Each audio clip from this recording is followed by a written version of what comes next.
ನಮಸ್ಕಾರ ಸ್ನೇಹಿತರೆ.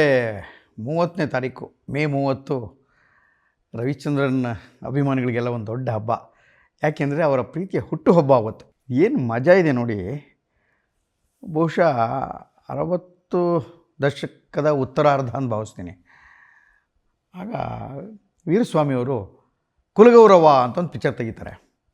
Rajkumar triple acting, ಅಪ್ಪ ಮಗ ಮೊಮ್ಮಗ 3. ಆ ಕಾಲಕ್ಕೆ 3 ಥರದ ಅಭಿನಯ ರಾಜ್ಕುಮಾರ್ ಮಾಡಬೇಕು. ಪಿಕ್ಚರ್ಗೆ ಮಗಂದೊಂದು ಯಾವುದೋ ಒಂದು ಪುಟಾಣಿ ಮಗುದೊಂದು ರೋಲ್ ಬೇಕಾಗಿರುತ್ತೆ. ಎಲ್ಲೆಲ್ಲೋ ಹುಡುಕ್ಬಿಟ್ಟು ಯಾರೋ ಸಿಗಲಿಲ್ಲ ಅಂತ ನಮ್ಮ ಹುಡುಗನೇ ಮಾಡಲಿ ಅಂತ ಮಾಡಿಸ್ತಾರೆ. ರವಿಚಂದ್ರಂದು ಹಾಗೆ ನೋಡಿದರೆ ಮೊದಲನೇ ಪಿಕ್ಚರು ಕುಲಗೌರವ. ನೋಡಿ, ಮುಂದೊಂದು ದಿವಸ ನಮ್ಮ ವೀರಸ್ವಾಮಿಯವರ ಕುಲದ ಗೌರವವನ್ನು ಅವರ ಹಿರಿಮಗ ಎಷ್ಟು ಎತ್ತರಕ್ಕೆ ಕಾಪಾಡಿ ಗೌರವವನ್ನು ತಂದು ಕೊಡ್ತಾನೆ ಅಂತಂದರೆ ಅದಕ್ಕಿಂತ ದೊಡ್ಡ ಸಂತೋಷ ಏನಿದೆ? ಯಾರು ಊಹೆ ಮಾಡ್ತಾರೆ ಇದನ್ನೆಲ್ಲ?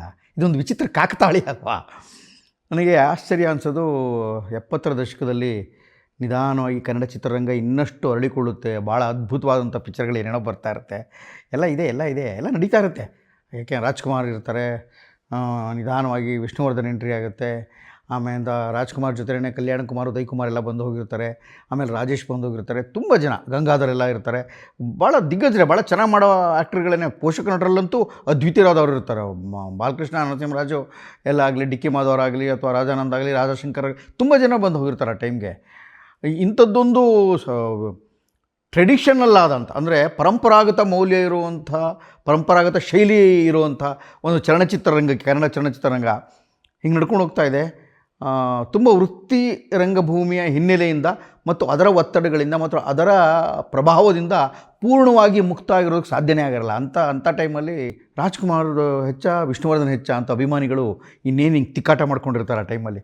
ಭಾಳ ಮಜಾ ಇರುತ್ತೆ ಆಗತ್ತೆ. ಯಾಕೆಂದರೆ ನಾನು ಅದರಲ್ಲೂ ಒಬ್ಬ ಪಾಲುದಾರ. ಅಂದರೆ ನಮಗೆ ರಾಜ್ಕುಮಾರ್ ಬೇಕಾ, ವಿಷ್ಣುವರ್ಧನ್ ಬೇಕಾ, ರಾಜ್ಕುಮಾರ್ ಹೆಚ್ಚ, ವಿಷ್ಣುವರ್ಧನ್ ಹೆಚ್ಚ, ಅವ್ರು ಸರಿನಾ ಇವ್ರು ಸರಿನಾ ಅಂತೆಲ್ಲ ಬಾಲ್ಯದಲ್ಲಿ ಮತ್ತು ಕಾಲೇಜ್ ದಿನಗಳಲ್ಲಿ ಫೈಟ್ ಮಾಡ್ತಾಯಿದ್ದು. ಇವತ್ತಿನ ಸ್ಟಾರ್ ವಾರ್ಸ್ ಏನಿತ್ತಲ್ಲ ಅದು ಹಂಗೆ ಇತ್ತು. ಬಟ್ ಇಷ್ಟೊಂದು ಎಲ್ಲ ವಿಕಾರಗಳಿರಲಿಲ್ಲ ಅವಾಗ. ಒಂಥರ ಚರ್ಚೆ ಆಗ್ತಾಯಿತ್ತು, ಮಾತಾಡ್ತಾಯಿದ್ರು. ಆರೋಗ್ಯಕರವಾದ ಒಂದು ಸ್ಪರ್ಧೆ ಥರ ಕಾಣಿಸ್ತಾ ಇತ್ತು ಅದು ಅಭಿಮಾನಿಗಳಲ್ಲಿ ಮಾತ್ರ. ಅವರವರು ಚೆನ್ನಾಗೇ ಇರ್ತಾರೆ ಆ್ಯಕ್ಚುಲಾಗಿ. ತುಂಬ ಸರಿ ನಟರುಗಳು ಚೆನ್ನಾಗಿರ್ತಾರೆ ನನ್ನ ಪ್ರಕಾರ. ಹಾಗೆ ಚೆನ್ನಾಗೇ ಇದ್ದರು. ಅಂಥ ಸಂದರ್ಭದಲ್ಲಿ ಅಂಬರೀಷ್ ಒಂದು ಪ್ರಮುಖವಾದ ಎಂಟ್ರಿ ಆಗುತ್ತೆ. ವಿಷ್ಣುವರ್ಧನ್ ಜೊತೆನೇ ಬಂದಿದ್ದರು. ಆಮೇಲೆ ನಿಧಾನವಾಗಿ ಹೀರೋ ಆಗಿ ಅಳ್ಕೊಳ್ಳೋಕ್ಕೆ ತುಂಬ ಟೈಮ್ ಸಿಗುತ್ತೆ.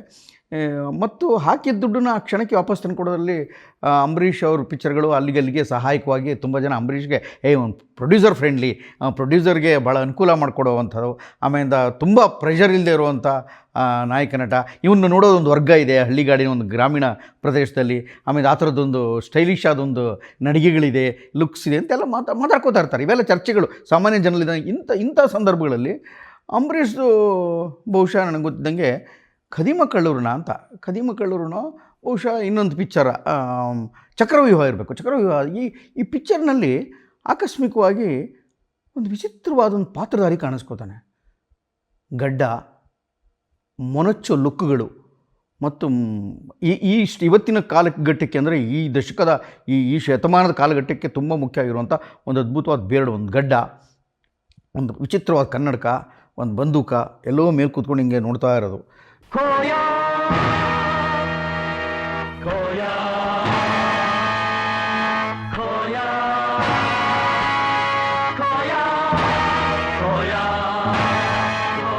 ಇಡೀ ಪಿಕ್ಚರಲ್ಲಿ, ಮೊದಲನೇ ಪಿಕ್ಚರಲ್ಲಿ ಮಾತೇ ಇಲ್ಲ. ಯಾರೇ ಅವನು? ಅವ್ನು ಪ್ರೊಡ್ಯೂಸರ್ ಮಗ ಅಂತ ಕಣ್ರಿ. ಪ್ರೊಡ್ಯೂಸರ್ ಮಗ ನಾನು. ಪ್ರೊಡ್ಯೂಸರ್ ಅವ್ರ ಮಕ್ಕಳನ್ನೆಲ್ಲ ಆಕರ್ಷು. ಯಾರೇ ಅವನು? ಆ ವ್ಯಕ್ತಿ ವಿ ರವಿಚಂದ್ರನ್. ಮಾತಿಲ್ಲ ಮೊದಲನೇ ಪಿಕ್ಚರಲ್ಲಿ ನನಗೆ ಗೊತ್ತಿದ್ದಂಗೆ. ಭಾಳ ಮಜಾ ಇದೆ. ಅಂದರೆ ಸೈಲೆಂಟ್ ಲುಕ್ಸ್ಗಳು ನೋಡೋದು, ಮಾತುಕತೆ ಎಲ್ಲ. ಹೀಗೆ ನಿಧಾನವಾಗಿ ಒಬ್ಬ ಖಳನಾಯಕನ ರೀತಿ ಎಂಟ್ರಿ ತೊಗೊಂಡಂಥ. ಆಮೇಲೆ ಇನ್ನೊಂದು 2-3 ಸಣ್ಣ ಸಣ್ಣ ಪಿಕ್ಚರ್ಗಳೇನೋ ಮಾಡ್ತಾರೆ. ಪ್ರೊಡ್ಯೂಸ್ ಮಾಡಬೇಕು ಅಂತ ಅನಿಸುತ್ತೆ. ಒಂದು ಸಣ್ಣ ಪ್ರೊಡ್ಯೂಸರ್ ಆಗ್ತಾರೆ ಅವ್ರ ತಂದೆ ಪಿಕ್ಚರ್ಗೆ ಯಾವುದೋ ಒಂದಕ್ಕೆ. ಆಮೇಲೆ ಇವತ್ತು ಕನ್ನಡ ಚಿತ್ರರಂಗಕ್ಕೆ ಅದ್ಭುತವಾಗಿ ಕಾಣಿಸ್ಕೊಳ್ಳುವಂಥ ವೀರಸ್ವಾಮಿ ರವಿಚಂದ್ರನ್, ವಿ ರವಿಚಂದ್ರನ್, ರವಿ ಸರ್, ರವಿ ಮಾಮ, ನೀವು ಏನು ಬೇಕಾದ್ರೂ ಕರ್ಕೋಬೋದು. ಅವ್ರಿಗೆ ಬೇಕಾದಷ್ಟು ಹೆಸರುಗಳಿದೆ. ಒಂದು ಎರಡು ಅಂತಲ್ಲ. ಕ್ರೇಜಿ ಸ್ಟಾರ್ ಅಂತಾರೆ, ಕನ್ನಡ ಚಿತ್ರರಂಗದ ಕನಸುಗಾರ ಅಂತ ತುಂಬ ಹೆಸರುಗಳಿಂದ, ತುಂಬ ನಾಮಗಳಿಂದ ಅವ್ರನ್ನ ಕರೆಯಲ್ಪಡುತ್ತೆ. ಆದರೆ ಈ ವ್ಯಕ್ತಿಯ ಬಹಳ ವಿಶೇಷವಾದ್ದೇನು ಅಂದರೆ, ಕನ್ನಡ ಚಿತ್ರರಂಗವನ್ನು ಬಹುಶಃ ಭಾಳ ಎತ್ತರಕ್ಕೆ ತೊಗೊಂಡು ಹೋಗೋದಲ್ಲಿ ಅಂದರೆ ಆರ್ಥಿಕವಾಗಿ ದುಸ್ಥಿತಿಯಲ್ಲಿದ್ದಂಥ ಇವತ್ತು ಮತ್ತೆ ಆ ಸ್ಥಿತಿ ಬಂದಿದೆ. ಆರ್ಥಿಕವಾಗಿ ತಲ್ಲಣಿಸ ಹೋಗ್ತಾ ಇದೆ, ಯಾವುದೋ ಇವ್ರುಗಳು ಸಿಗ್ತಾಯಿಲ್ಲ, ಏನಾಗ್ತಾಯಿಲ್ಲ ಅನ್ನೋ ಟೈಮ್ಗೆ ದುತ್ತಂತ ಇವ್ರು ಮಾಡೋ ಯಾವುದೋ ಆಮೇಲೆ ಒಂದು ಫ್ರೇಮು, ಒಂದು ಚೌಕಟ್ಟು ಏನೋ ಒಂದಿತ್ತಲ್ಲ, ಈ ಚೌಕಟ್ಟಿನ ಆಚೆಗೆ ಜಿಗಿತವನ್ನು ಕಂಡು ಹೊಸ ಕನಸುಗಳಿಂದ ಕನ್ನಡ ಚಿತ್ರರಂಗವನ್ನು ಭಾಳ ಸುಭದ್ರವಾಗಿ ಆರ್ಥಿಕ ಸ್ಥಿತಿಯಿಂದ ಮತ್ತು ಪ್ರಖ್ಯಾತಿ ದೃಷ್ಟಿಯಿಂದ ಕಾಪಾಡಿದಂಥ ಮೊಟ್ಟ ಮೊದಲ ಹೀರೋ ಆಗಿ ಕಾಣಿಸ್ಕೊಳ್ಳುವಂಥ, ಅಂದರೆ ಇಡೀ ರಾಜ್ಯಾದ್ಯಂತ, ರಾಷ್ಟ್ರಾದ್ಯಂತ, ವಿದೇಶಗಳಿಗೂ ಕೂಡ ಪ್ರಖ್ಯಾತನಾಗಿ ಇದು ಯಾವುದೋ ಒಬ್ಬ ಹೊಸ ಹುಡುಗ ಬಂದಿದ್ದಾನಂತೆ ಅಂತ ಬಹುಶಃ ಅವ್ರ ಮನೆಯವ್ರಿಗೆ ಇದು ಗೊತ್ತಿತ್ತು ಅಲ್ವ. ಅವ್ರ ತಂದೆ ಅವ್ರು ಪ್ರೇಮಲೋಕ ಮಾಡ್ತೀನಿ ಅಂತ ಹೊರಟಾಗ ಒಂದು ಸಲ ಬೆಚ್ಚಿ ಬೀಳ್ತಾರೆ, ಹುಡುಗಾಟ ಆಡ್ತೀನಿ ಎಲ್ಲ ಹಾಕಿದ ಕಡೆ ದಿನವೂ ಪಿಕ್ಚರ್ ನೋಡಿದಾಗ ಯಾಕೋ ಕಷ್ಟ, ಪಿಕ್ಚರ್ ದುಡ್ಡು ಮಾಡುತ್ತೋ ಇಲ್ವೋ, ಆದರೆ ನಾನು ಈ ಥರದೊಂದು ಒಳ್ಳೆ ಪ್ರಯತ್ನ ಮಾಡಿಲ್ಲ ಅಂತ ಮೌನವಾಗಿ ಅವರ ಹೆಗಲ ಮೇಲೆ ಕೈ ಹಾಕಿ ಬೆಂತಟ್ಟಿ, ಪರವಾಗಿಲ್ಲ ಸೋಲೆ, ನೀನು ತಲೆ ಕೆಡಿಸ್ಕೊಬೇಡ, ನೀನೊಂದು ಪ್ರಯತ್ನ ಮಾಡಿದೆಯಲ್ಲ, ನಮ್ಮ ಈ ಪರಂಪರೆಯನ್ನು ಮುಂದುವರಿಸ್ತಾ ಇದೆಯಲ್ಲ, ಅದು ಖುಷಿಯಾಗುತ್ತೆ ಬಿಡು ಅಂತ ವೀರಸ್ವಾಮಿಯವರು ಸುಮ್ಮನಾಗ್ಬಿಡ್ತಾರೆ. ಆದರೆ ಮೊದಲನೇ ವಾರ, ಎರಡನೇ ವಾರ ಸುಮಾರು ಓಟ್ಗಳಲ್ಲಿ ಕಾಣಿಸ್ಕೊಳ್ಳುವಂಥ ಪ್ರೇಮಲೋಕ ಇಡೀ ಕನ್ನಡ ಚಿತ್ರರಂಗಕ್ಕೆ ಒಂದು ದೊಡ್ಡ ದಿಕ್ಸೂಚಿಯಾಗಿ ಕಾಣಿಸ್ಕೊಳ್ಳೋಕೆ ಶುರುವಾಗ್ಬಿಡುತ್ತೆ. ಎಲ್ಲರಿಗೂ ಅಚ್ಚರಿ, ಇದು ಯಾವುದು ಹೊಸ ಶೈಲಿ ಇದು ಅಂತ. ಯಾಕೆಂದ್ರೆ ಯಾರಿಗೂ ಅರ್ಥನೇ ಆಗಿರಲ್ಲ. ಪ್ರೇಮ ಮಾಡೋದು ಅಂದರೆ ಪ್ರೇಮಿಗಳ ಜೊತೆಗೆ ಒಬ್ಬ ಹೀರೋ ಒಬ್ಬ ಹೀರೋಯಿನ್ ಸಾಕೋದೇ ಕಷ್ಟ. ಅವ್ರ ಹಿಂದೆ 500 ಜನ, 500 ಬೈಕ್ ಇಟ್ಕೊಂಡು, ಲಾರಿಗಟ್ಟಲೆ ಮೊಟ್ಟೆಗಳು ಇಟ್ಕೊಂಡು, ಒಂದು 2 ಬಸ್ ಹೂಗಳು ಇಟ್ಕೊಂಡು, ಎಲ್ಲವುದು ಜಾಸ್ತಿನೇ, ಎಲ್ಲವುದು ಕಮ್ಮಿ ವ್ಯವಹಾರವೇ ಇಲ್ಲ ರವಿ ಸರ್ ಹತ್ರ. ಯಾವುದು ಕಮ್ಮಿ ಇವತ್ತವರೆಗೂ ಲೋ ಬಜೆಟ್ ಪಿಕ್ಚರ್ ಮಾಡ್ತೀನಿ ಅಂತ ಅವ್ರು ಹೇಳ್ಕೊಂಡ್ರೆ ನಂಗೆ ನಗು ಬರ್ತಾ ಇರುತ್ತೆ. ನಾನು ತುಂಬ ಕಮ್ಮಿ ಬಜೆಟಲ್ಲಿ ಪಿಕ್ಚರ್ ಮಾಡ್ತೀನಿ ಕಣೆ ಅಂತ ಒಂದು ಸಲ ಭಾಳ ಬೇಜಾರಾಗಿ ನನಗೆ ನಗು ಬರ್ತಾಯಿತ್ತು. ಹೆಂಗೆ ಕಮ್ಮಿ ಬಜೆಟಲ್ಲಿ ನಿಮ್ಮ ಕೈಲಿ ಕಮ್ಮಿನ ಯೋಚನೆ ಮಾಡೋಕ್ಕೆ ಸಾಧ್ಯ ಇಲ್ಲ. ಅಂದರೆ ಯಾವುದೇ ಒಂದು ಪ್ರಾಕಾರವನ್ನು ಅದರ ಶೈಲೀಕೃತವಾದ ಶೈಲಿಗೆ ಉತ್ತುಂಗಕ್ಕೆ ಉಚ್ಛ್ರಾಯಕ್ಕೆ ತೆಗೆದುಕೊಂಡು ಹೋಗಿ ಅಲ್ಲಿ ಅದನ್ನಿಟ್ಟು ಪರೀಕ್ಷಿಸಿ ನೋಡಿ ಮತ್ತು ಅದನ್ನು ತಮ್ಮ ವಿಚಕ್ಷಣ ಬುದ್ಧಿಯಿಂದ ಮತ್ತು ತಮ್ಮ ಅನೇಕ ಬೇರೆ ಬೇರೆ ಥರದ ವಿಚಿತ್ರವಾದ ಮನಸ್ಥಿತಿಗಳಿಂದ ದೃಶ್ಯ ಕಟ್ಟುವ ಬಗೆಯನ್ನು ಅತ್ಯಂತ ಲಾಲಿತ್ಯಪೂರ್ಣವಾಗಿ ಸೊಗಸಾಗಿ ಅದನ್ನು ದೃಶ್ಯೀಕರಿಸಬಲ್ಲರು ಅಂತಂದರೆ ಅದು ರವಿಚಂದ್ರನ್. ನನಗೆ ಅನೇಕ ಬಾರಿ ಅವರ ಕತೆ ಹೇಳಿದಾಗ ಹಿಂಗೆ ಕೂತ್ಕೊಂಡು ಹೇಳಿದಾಗ ಅಯ್ಯೋ ಪಾಪ ಯಾಕಪ್ಪ ಹಿಂಗೆ ಕತೆ ಹೇಳ್ತಾ ಇದ್ದಾರೆ ಇವರು. ತುಂಬ ಹತ್ತಿರದಲ್ಲಿ ನಾನು ರವಿ ಸರ್ ಜೊತೆ ಹತ್ತಿರದಲ್ಲಿದ್ದಿದ್ದು ನಿಮಗೂ ಗೊತ್ತು, ಕನ್ನಡ ಜನತೆಗೂ ಗೊತ್ತು. ತುಂಬ ವರ್ಷಗಳ ಕಾಲ ಅವ್ರು ಎಷ್ಟು ಪ್ರೀತಿಯಿಂದ ತೀರಾ ಸಾಧಾರಣವಾದ ಮಧ್ಯಮ ವರ್ಗದಿಂದ ಒಬ್ಬ ಹುಡುಗನ ಒಬ್ಬ ಆ್ಯಕ್ಟ್ರನ್ನ ಪಕ್ಕದಲ್ಲಿ ಕೂಡಿಸ್ಕೊಂಡು ಎಲ್ಲ ಕತೆ ಹೇಳೋದು, ಸಂಗೀತ ಕೇಳಿಸೋದು, ಹಾಡು ಕೇಳಿಸೋದು, ಪದಗಳು ಬರ್ಕೊಡು ಅನ್ನೋದು, ಆಮೇಲೆ ಯಾವುದಾದ್ರು ನಾಟಕ ಇದ್ದರೆ ಹೇಳುವಂತ ಅನ್ನೋದು, ಆಮೇಲೆ ನಾಟಕ ಅಂದ್ರೆ ಏನು ಅಂತ ಕೇಳೋದು. ಈ ಥರದೊಂದು ವಿಚಿತ್ರ, ಅಂದರೆ ಪ್ರಪಂಚದಲ್ಲಿ ಒಂದು ಮಗು ಥರ, ಒಂದು ಮಗುಗೆ ಒಂದು ಗುಣ ಇರ್ತದೆ, ಎಲ್ಲದೂ ಕುತೂಹಲ. ಮಕ್ಕಳಾಗಿದ್ದಾಗ ನಿಮ್ಮ ಮಕ್ಕಳು ನಿಮ್ಗೆ ಗೊತ್ತಿರ್ತದೆ, ಪ್ರತಿಯೊಂದಕ್ಕೂ ಕ್ವಶನ್ ಕೇಳೋದು, ಅದು ಯಾಕೆ, ಏನು, ಹೇಗೆ, ಎಲ್ಲಿ. ಅವ್ರು ಆ ಥರದ್ದು ಸ್ವಭಾವ. ಜಾತ್ರೆ ಇದೆ, ಯಾವ ಜಾತ್ರೆ, ಅಲ್ಲಿ ಸಂತೆ ಇದ್ದರೆ ಯಾವ ಸಂತೆ, ಅಲ್ಲಿ ಏನು ಮಾರಾಟ ಆಗ್ತದೆ, ಆ ಊರಿಗೆ ಹೆಸರಾಗಿ ಬಂತು, ಈ ಸಾಹಿತ್ಯಕ್ಕೆ ಎಲ್ಲವನ್ನೂ ಕೂಡ ಪ್ರಶ್ನಾರ್ಥಕವಾಗಿ ಸೃಷ್ಟಿಸಿಕೊಂಡು ಅದಕ್ಕೆ ಉತ್ತರವನ್ನು ಪಡ್ಕೊಂಡು ಅದರಿಂದ ತನ್ನ ಈ ಸಿನಿಮಾ ಮಾಧ್ಯಮಕ್ಕೆ, ತನ್ನ ಚಲನಚಿತ್ರಗಳಿಗೆ ಕಥೆಯೋ, ಹಾಡೋ, ಬಣ್ಣನೆಯೋ, ಚಿತ್ರವೋ, ಮತ್ತು ಬಣ್ಣಗಳು, ಅದು ಯಾವುದೋ ಒಂದು ಕಥಾವಸ್ತುವ ಎಳೆಯೋ, ಇದು ಏನಾರು ಸಿಕ್ಬಿಡ್ಬೋದಾ ಅಂತ ಸದಾ ತವಕಿಸುತ್ತಿದ್ದ ಮನುಷ್ಯ. ಈ ಸದಾ ತವಕಿಸುವ ಮನುಷ್ಯನಿಗೆ ಏನಾಗುತ್ತೆ ಅಂತಂದರೆ ಅನೇಕ ಬಾರಿ ತುಂಬ ಒಳ್ಳೊಳ್ಳೆ ವಿಷಯಗಳು ಹೊಳೆಯೋಕ್ಕೆ ಶುರುವಾಗ್ಬಿಡ್ತದೆ. ಯಾಕೆಂತಂದರೆ ಆ ತವಕದಿಂದ ಹುಟ್ಟುವಂಥ ಪ್ರಶ್ನೆಗಳು ಅದೇ ಉತ್ತರವಾಗಿ ಮಾರ್ಪಟ್ಟು ಅನೇಕ ಗ್ರಹಿಕೆಗಳಿಗೆ ಕಾರಣ ಆಗ್ತದೆ. ಅವರ ವಿಚಿತ್ರವಾದ ಗ್ರಹಿಕೆಯೇ ಅವರ ದೊಡ್ಡ ಶಕ್ತಿ ಅಂತ ನಾನು ಭಾವಿಸ್ತೀನಿ. ನಾನು ಅನೇಕ ಜನ ಬುದ್ಧಿಜೀವಿ, ಬುದ್ಧಿವಂತ ಗೆಳೆಯರಿಗೆ ಅವ್ರಿಗೆ ಒಂದು ಏನು ರವಿಚಂದ್ರನ್ ಇಷ್ಟೊತ್ತಲ್ಲಿದ್ದಾನೆ, ರವಿಚಂದ್ರನ್ ಬಗ್ಗೆ ಮಾತಾಡ್ತಾರೆ, ಅವ್ರು ನೋಡಿದ್ರೆ ಇಷ್ಟೊಂದು ಹಿಂಗೆ ಹೆಣ್ಣುಗಳನ್ನ ಹಿಂಗೆ ವಿಚಿತ್ರವಾಗಿ ತೋರಿಸ್ತಾರೆ ಅಂತ. ನಾನು ಹೇಳಿದ್ರೆ ಹೆಣ್ಣುಗಳನ್ನ ಪ್ರಪಂಚ ಸೃಷ್ಟಿ ಮಾಡಿರೋ ರೀತಿಲೇ ಅದು ವಿಚಿತ್ರವೋ ಸಚಿತ್ರವೋ, ಆದರೆ ಜೀವನಕ್ಕೆ ಅತ್ಯಂತ ಮುಖ್ಯವಾದಂಥ ಅವಶ್ಯಕವಾದಂಥ ಪ್ರಪಂಚ ಹೆಣ್ಣುಗಳಿಲ್ಲದೇ ಇಲ್ಲ. ಹೆಣ್ಣುಗಳಿಂದ ಪ್ರಪಂಚವೇ ಇಲ್ಲ. ಆ ಕಲ್ಪನೆ ಇಲ್ಲದೆ ಹೋದರೆ ಭಗವಂತನಿಗೆ ಅಥವಾ ಸೃಷ್ಟಿಕರ್ತನಿಗೆ ಆ ಸೃಷ್ಟಿಯ ಕಲ್ಪನೆ ಏನಾದ್ರು ಇರಬೇಕು ಅಂದರೆ ಅದು ಮೂಲತಃ ಹೆಣ್ಣುಗಳ ಬಣ್ಣನೆಗೆ ಅಂತ. ಇವರು ಆ ಬಣ್ಣನೆನ ಬೇರೆ ಬೇರೆ ಬೇರೆ ಬೇರೆ ಬೇರೆ ಅರ್ಥದಲ್ಲಿ ಸೂಕ್ಷ್ಮವಾಗಿ ಬಳಸ್ತಾ ಹೋಗ್ತಾರೆ. ಅವರ ಮೊದಲ ಪಿಕ್ಚರು ಅಂದರೆ ಅವರ ನಿರ್ದೇಶಕನಾಗಿ ಅವರು ಚೆಲ್ಕೊಂಡಂಥ ಮೊದಲನೇ ಪಿಕ್ಚರ್ಗೆ ಪ್ರೇಮಲೋಕ ಬಂದು ಇಡೀ ಜಗತ್ತನ್ನ ಒಂದು ಸಲ ಕನ್ನಡ ಚಿತ್ರರಂಗವನ್ನು ಬೆಚ್ಚಿ ಬೀಳಿಸ್ಬಿಡ್ತದೆ. ಬರೀ ಕನ್ನಡ ಚಿತ್ರರಂಗ ಮಾತ್ರ ಅಲ್ಲ, ಮುಂದೊಂದು ದಿವಸ ಯಾವುದೋ ಇಂಟರ್ವ್ಯೂಲಿ ನನಗೆ ಚೆನ್ನಾಗಿ ನೆನಪಿದೆ, ಸುಭಾಷ್ ಘೈ ಹೇಳ್ಕೋತಾರೆ, ನಾನು ಸುಭಾಷ್ ಘೈ ಅಂತ ಒಬ್ಬ ಅದ್ಭುತವಾದಂಥ ಫಿಲಮ್ ಮೇಕರು, ನಾನು ಈ ರವಿಚಂದ್ರನ್ ಅನ್ನೋ ಮನುಷ್ಯನಿಂದ ನಾನು ಇನ್ಸ್ಪೈರ್ ಆಗ್ಬೇಕಂಡ್ರಿ. ಅವ್ರದ್ದು ರಣಧೀರ ಆಗಲಿ, ಅವ್ರದ್ದು ಪ್ರೇಮಲೋಕ ಆಗಲಿ ತರಿಸಿ ನೋಡಿದೆ ಅಂತ. ನಾನು ಅಷ್ಟೊತ್ತಿಗಾಗಲೇ ನಿನಾಸಂನಲ್ಲಿ ಮತ್ತು ನನ್ನ ಗೆಳೆಯರಲ್ಲಿ ತುಂಬ ಬುದ್ಧಿ ಸರ್ಕಲ್ನಲ್ಲಿ, ಭಾಳ ವಿಚಾರವಂತ ಸರ್ಕಲ್ನಲ್ಲಿ ಮತ್ತು ವರ್ಲ್ಡ್ ಕ್ಲಾಸಿಕ್ಗಳನ್ನ ಪಿಕ್ಚರ್ ನೋಡ್ತಿದ್ದವನು. ಪ್ರೇಮಲೋಕ ನೋಡ್ತೀನಿ, ಏನೋ ಬೇರೆ ಥರ ಇದೆ ಅಂತ ಅನಿಸುತ್ತೆ ಹೊರತು ಭಾಳ ವಿಶೇಷವಾಗಿ ಏನು ತಲೆ ಕೆಡಿಸ್ಕೊಳ್ಳೋದಿಲ್ಲ. ಆಮೇಲೆ ರಣಧೀರ ಬರುತ್ತೆ. ರಣಧೀರ, ನಾವು ನಿನಾಸಂ ತಿರುಗಾಡದಲ್ಲಿರ್ತೀನಿ. ನನಗೆ ರಣಧೀರದ ಬಗ್ಗೆ ದೊಡ್ಡ ಮೋಹ ಕುತೂಹಲ ಯಾಕೆ ಆಶ್ಚರ್ಯ ಆಗಿಬಿಡ್ತದೆ ಅಂತಂದರೆ, ಅದರದ್ದು ಹಾಡು ಎಲ್ಲೋ ಕೇಳಿದ್ದೀನಿ ಅಂತ ಅನಿಸುತ್ತೆ, ಆದರೆ ಅದು ಕನ್ನಡಕ್ಕೆ ಕರೆಕ್ಟಾಗಿ ಈ ಟ್ಯೂನಿಗೆ ಸೆಟ್ ಆಗ್ತಾಯಿದೆ. ಆಮೇಲೆ ಅದರದ್ದು ಇನ್ಯಾವುದೋ ಪದಗಳು ಎಲ್ಲ ಕೇಳಿದ್ದೀನಿ ಅಂತ ಅನಿಸುತ್ತೆ, ಅದರ ಕನ್ನಡಕ್ಕೆ ಇಲ್ಲೇ ಚೆನ್ನಾಗ್ತಾಯಿದೆ. ಅದರದ್ದು ಯಾವುದೋ ಎಲ್ಲ ವಿವರಗಳೆಲ್ಲ ನೋಡಿದಾಗ ಇದು ರಂಗಭೂಮಿಯ ಪದಗಳು, ಇವೆಲ್ಲವುದು ನಾಟಕಗಳು ಅಂದರೆ ಸಹಜವಾಗಿ ಆಡ್ತಾ ಆಡ್ತಾ ಆಡ್ತಾ ಆಡ್ತಾ ಹೊಸದನ್ನು ಗ್ರಹಿಸೋ ರೀತಿ ಇದೆಯಲ್ಲ. ನಾಟಕ ಅಂದ್ರೇ, ಒಂದು ಸಿನಿಮಾ ಅಂದ್ರೇ ಹಾಗೆ. ಅಂದರೆ ಅನೇಕ ಸುಳ್ಳುಗಳ ಮೂಲಕ, ಅತಿರಂಜನೆಯ ಮೂಲಕ ಸತ್ಯವನ್ನು ಅನಾವರಣಗೊಳಿಸುವಂಥ ಒಂದು ಪ್ರಕಾರ ಭಾಳ ವಿಶಿಷ್ಟವಾಗಿದೆ. ಈ ಪದ್ಧತಿಯೇ ಭಾಳ ವಿಶಿಷ್ಟವಾಗಿದೆ. ಅದನ್ನು ದೃಶ್ಯೀಕರಿಸುವಾಗ ಆ ದೃಶ್ಯದ ಮೂಲಕ ಅನೇಕ ಹೊಸ ಹೊಸ ಹೊಳವುಗಳನ್ನ ದಾಟಿಸ್ತಾ ಇರ್ತೀವಿ ನಾವು. ಅದು ಪ್ರತಿಯೊಂದು ಕ್ಷಣವೂ ಕೂಡ, ಪ್ರತಿಯೊಂದು ದೃಶ್ಯ ಕೂಡ, ಪ್ರತಿಯೊಂದು ಮಾತು ಕೂಡ ಇನ್ನೊಂದು ಕಥೆಯಾಗಿ ಮಾರ್ಪಡಿಸುವಷ್ಟು ಶಕ್ತವಾಗಿರ್ತವೆ ಅನೇಕ ಬಾರಿ. ಆ ಥರದೊಂದು ಶಕ್ತಿ ಈ ಮನುಷ್ಯನಲ್ಲಿ ತನಗೆ ತಾನೇ ಬಹುಶಃ ಚಿಕ್ಕಂದಿನಿಂದ ಆ ಸಿನಿಮಾ ಈಶ್ವರಿ ಪ್ರೊಡಕ್ಷನ್ಸ್ ಅವ್ರ ಜೊತೆ ಇದ್ದಿದ್ದರಿಂದ ಅವ್ರ ಜೊತೆ ಬೆಳೆದು ಆಗ್ಬಿಟ್ಟಿತ್ತು. ಯಾವತ್ತೋ ಒಂದು ದಿವಸ ನನಗೆ ಬಹುಶಃ ಪ್ರೇಮಾಸ್ವಾಮಿ ಮಾಡೋಕ್ಕಾರೆ ನಟ ರಾಮಕೃಷ್ಣ ಹೇಳಿದ ನೆನಪಿದೆ ನನಗೆ. ಈ ರವಿಚಂದ್ರನ್ ಹುಡುಗ ರವಿ ಏನಿದ್ರಲ್ಲ, ಅವನು ಮುಂಚೆ ಏನೋ ಗೊತ್ತಿರಲ್ಲ ಕಣೆ, ನಮ್ಮನ್ನೆಲ್ಲರೂ ಕಾರ್ನಲ್ಲಿ ಆ್ಯಕ್ಟ್ರ್ಗಳು ನಾವು ಡ್ರಾಪ್ ಮಾಡಿ ಬಂದಾಗ, ಡ್ರೈವರ್ ಇಲ್ಲದಾಗ ನಮ್ಮನ್ನೆಲ್ಲ ಬಂದು ಮನೆಗೆ ಡ್ರಾಪ್ ಮಾಡಿಬಿಟ್ಟು ಹೋಗ್ತಾಯಿದ್ರು. ಅಂದರೆ ಅವ್ರ ಕೆಲಸ ಏನು, ಈಚರದ್ದು ಆರಂಭದ ಪಿಕ್ಚರಲ್ಲಿ ಅವ್ರ ತಂದೆ ಬೈತಾರೆ, ಎಲ್ಲ ಆ್ಯಕ್ಟ್ರೆಸ್ಗಳನ್ನ ಅವ್ರ ಮನೆಗೆ ಹೋಗಿ ಡ್ರಾಪ್ ಮಾಡೋದು ಮತ್ತು ವಾಪಸ್ ಹೋದು, ಬರ್ಬೇಕಾದ್ರೆ ಚಿತ್ರರಂಗದ ಕುರಿತಾಗಿ ಆ ಪಿಕ್ಚರ್ ಚೆನ್ನಾಗಿತ್ತು, ಈ ಪಿಕ್ಚರ್ ಚೆನ್ನಾಗಿಲ್ಲ, ತಮಿಳಲ್ಲಿ ಇಂಥ ಪಿಕ್ಚರ್ ಬಂದಿದೆ, ತೆಲುಗಿನಲ್ಲಿ ಈ ಥರ ಪಿಕ್ಚರ್ ಬಂದಿದೆ ಅಂತ ಆ ಪಿಕ್ಚರ್ ಬಗ್ಗೆ ಮಾತಾಡ್ತಾ ಹೋಗೋದು.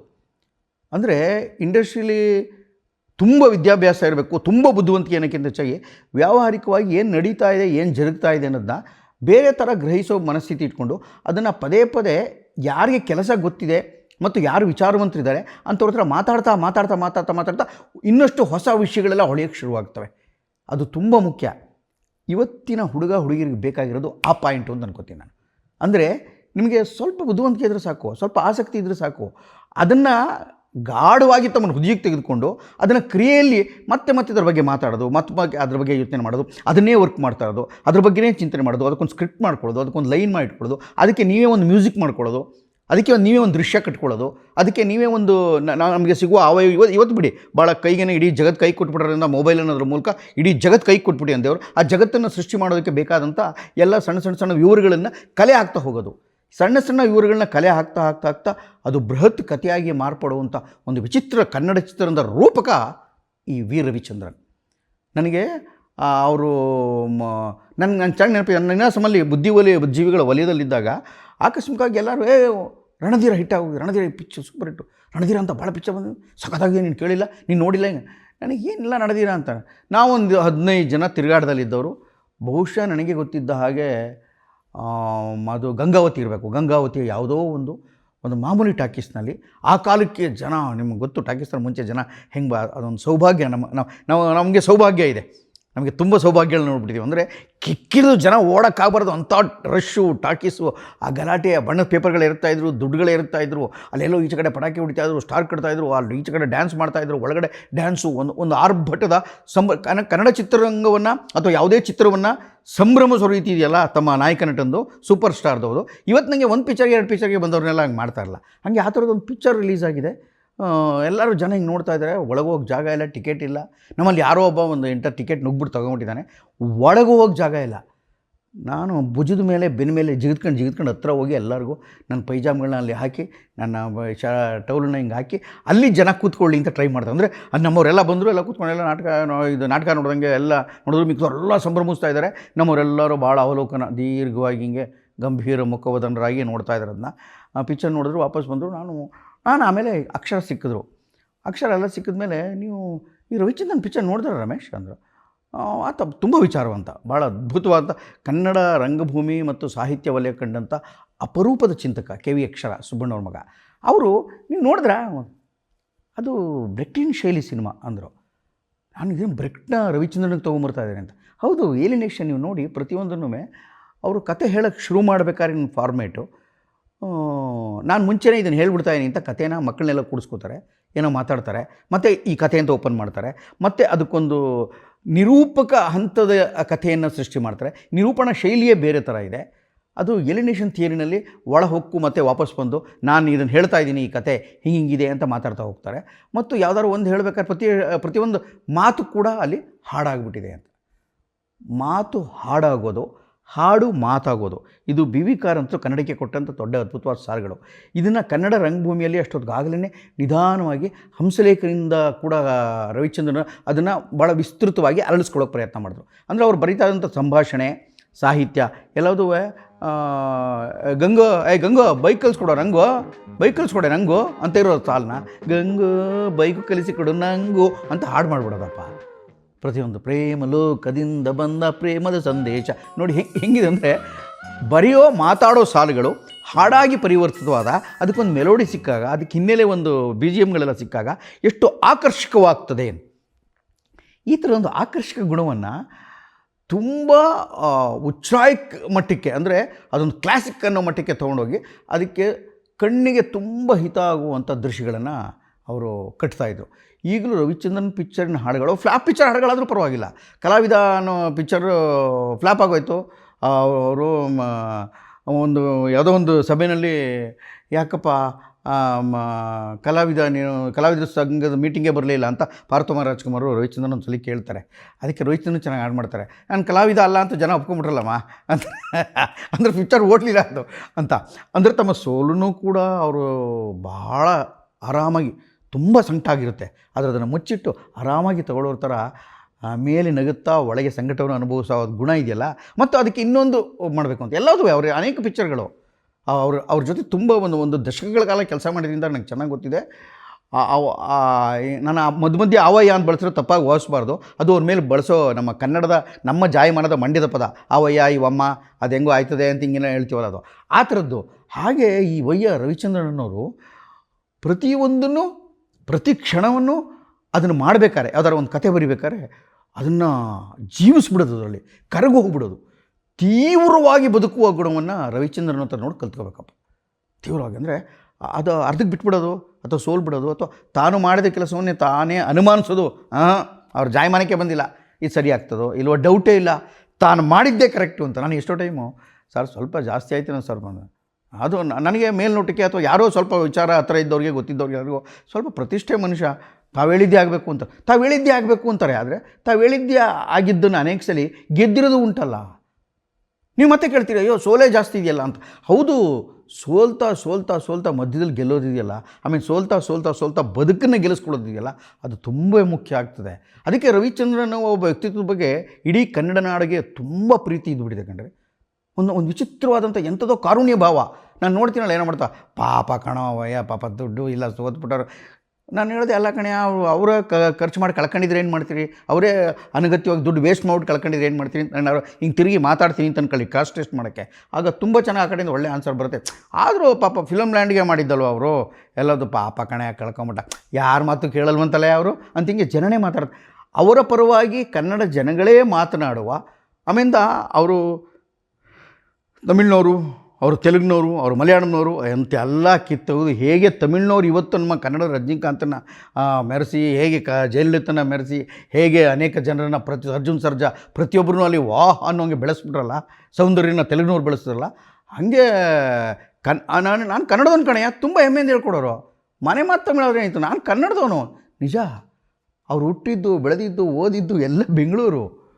ಅವರು ಮೂಲ ಯಾವುದೋ ಮೂಲದಿಂದ ಎಲ್ಲ ತಮಿಳ್ನಾಡು ಬಂದಿರೋ ಕಾರಣಕ್ಕೆ ತಮಿಳ್ನವರು ಅಂತ ಹೇಳೋಕ್ಕಾಗಲ್ಲ. ಅವ್ರು ಅಪ್ಪಟ ಕನ್ನಡಿಗನೇ.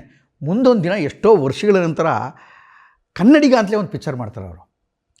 ನಾನು ಬಹುಶಃ ರವಿಚಂದ್ರನ್ನ ತುಂಬ ಇಷ್ಟಪಟ್ಟಿರೋದು ಒಂದು 2-3 ಪಿಕ್ಚರ್ಗಳಲ್ಲಿ, ಅವ್ರ ಆ್ಯಕ್ಟಿಂಗನ್ನು 2-3 ಪಿಕ್ಚರ್ಗಳಲ್ಲಿ ಮಾತ್ರ.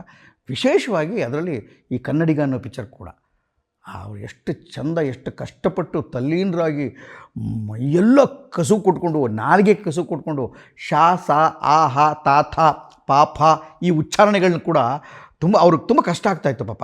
ಆದರೆ ಅದನ್ನು ಜೀರ್ಣ ಮಾಡಿಕೊಂಡು ಆ ಪಿಕ್ಚರಲ್ಲಿ ಮಾಡೋ ಪ್ರಯತ್ನ ಮಾಡಿದ್ದಾರೆ. ತುಂಬ ಸೊಗಸಾದ ಪಿಕ್ಚರ್ ಅದು ಕನ್ನಡದಲ್ಲಿ, ಕನ್ನಡಿಗ ಅನ್ನೋದು.